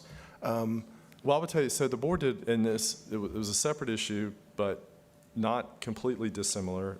You know, the board passed an ordinance for the disclosures that are supposed to be signed and initialed by homeowners about, you know, maintenance and different things. I don't know if this is, would this easement be part of that disclosure? I don't know that that's, Yeah, so it's supposed to identify who is responsible for all the infrastructure, so stormwater, roadways, all that kind of stuff. And there is a form, it goes with the plat, and it should have identified if it was public or privately or HOA maintained. but I mean, are these forms, I mean, I don't know if these, I mean, the realtors are supposed to be getting, every transaction is supposed to have one of these forms. The board passed that as an ordinance.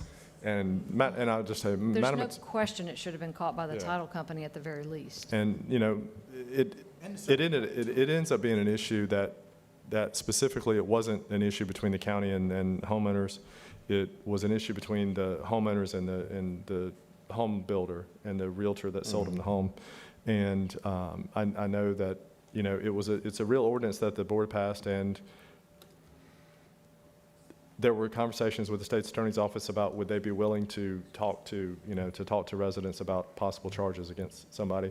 And, you know, as you would expect most good public servants would, I think that they would be willing to have that conversation. I don't know the merits of this versus the other. The other was related to who was going to be maintaining something, which is a kind of a black and white thing. I don't think the homeowners pursued it anyway, but regardless, it was an ordinance that the board passed to try to protect homeowners from situations like this and others similar to this. So that may be an avenue as well, but it's certainly not taking fences down and having a 5-foot backyard. I mean, that's nobody up here wants that. So They've I'm already sure. had people remove their fences out there. Did you want to show your photographs? You want to talk about those? Hi, my name is Darrell Wolf, and I live at 6590 Pasofino Drive. So the Saddle Ridge homeowners' side yards, what I call them, they were made into private easements. So now they're either 5 or 10-foot easements, depending on how much yard you got. So that goes from the front of your property all the way to the back. So that and they have the same restriction as the public restrictions, where you can't put anything on it. So let me see, does it, okay. Okay, so this, let's see, okay. So this is my side yard. Lennar put AC units on a private easement where they not supposed to put anything. And this is also a private easement, can't put anything on it, and that's the only place I can put my trash cans. And I got a notice in the mail that I gotta put them in the garage or drag them all the way behind my house, which is not really feasible. This is my house, this is my backyard, where this line right here is, that leaves me 10 feet. That's where the fence is gonna go. That leaves me 10 feet for my yard. That's my neighbor, and that leaves him 5 feet for his yard. That's David. This is Wes, he was here earlier, but that leaves also 5 feet for his yard. This is Mike's house, and this is a shed, and that leaves him 5 feet for his yard. Right there, where the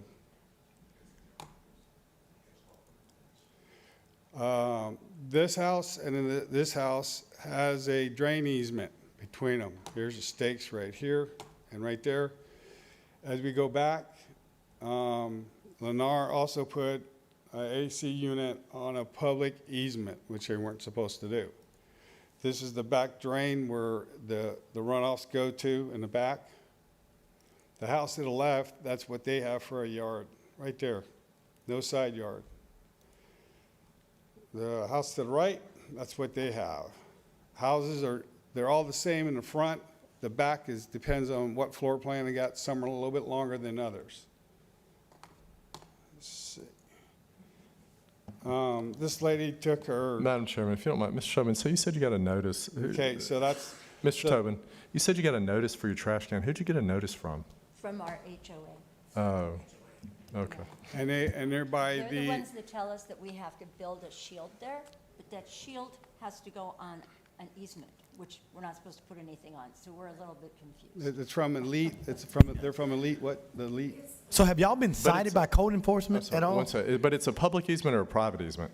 This is all private, the whole Saddle Ridge was made, all the side yards are all private easement. So you can't put nothing on it.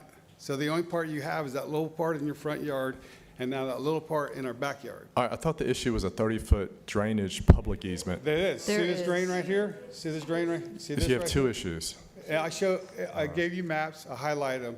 Some places on my block, it goes from 15 to 25 to 30 feet.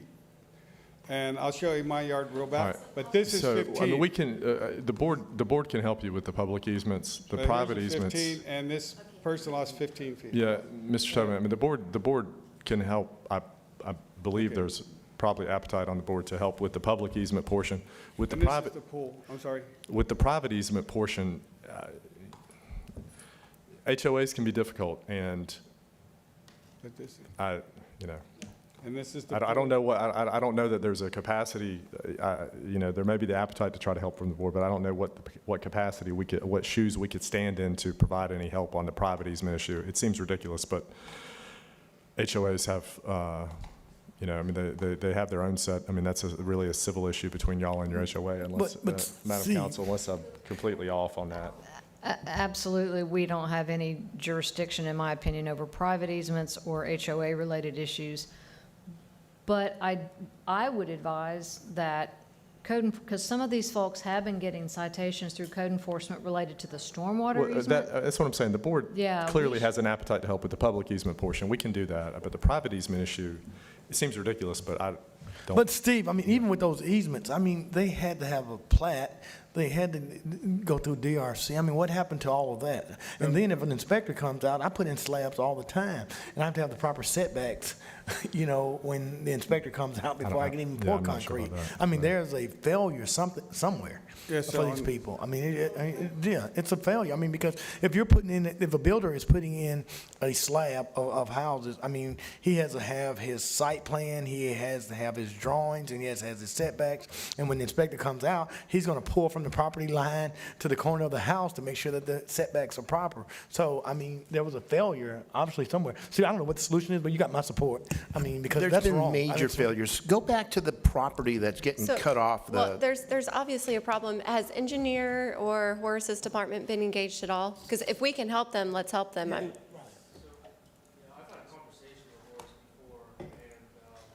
That's one yard right there. Okay, so is that something that we need to make a motion to direct staff to assist in? But there's also one Madam property Chair, you I showed me will- where the property's actually, the garage is getting cut off. Remember that one, the last property on your street? Wes, you had a, I will get with You engineering. may not have a Joel picture of that, Blackman, we'll work Daryl. something You may out. not have a picture of that. Wes had an idea. Yes, sir? I will get with engineering, and we'll take a look at it, and we'll bring something back that's more amenable to the property owners. Yeah, immediately, I'm sure Wes is taking the direction from the board that code enforcement is Yeah, not we'll going to talk with cite code people that are in the, they're not going to cite people in the public easement, and they're not going to make people move fences. I mean, that is immediate. I mean, the other stuff, I don't know exactly what we do, but. And, Wonderful. Thank you. Thank you I'm sorry. Thank you. Is there anything else to add to the agenda, announcements or comments? No. Wonderful. We are adjourned. Thank you. Oh, my God.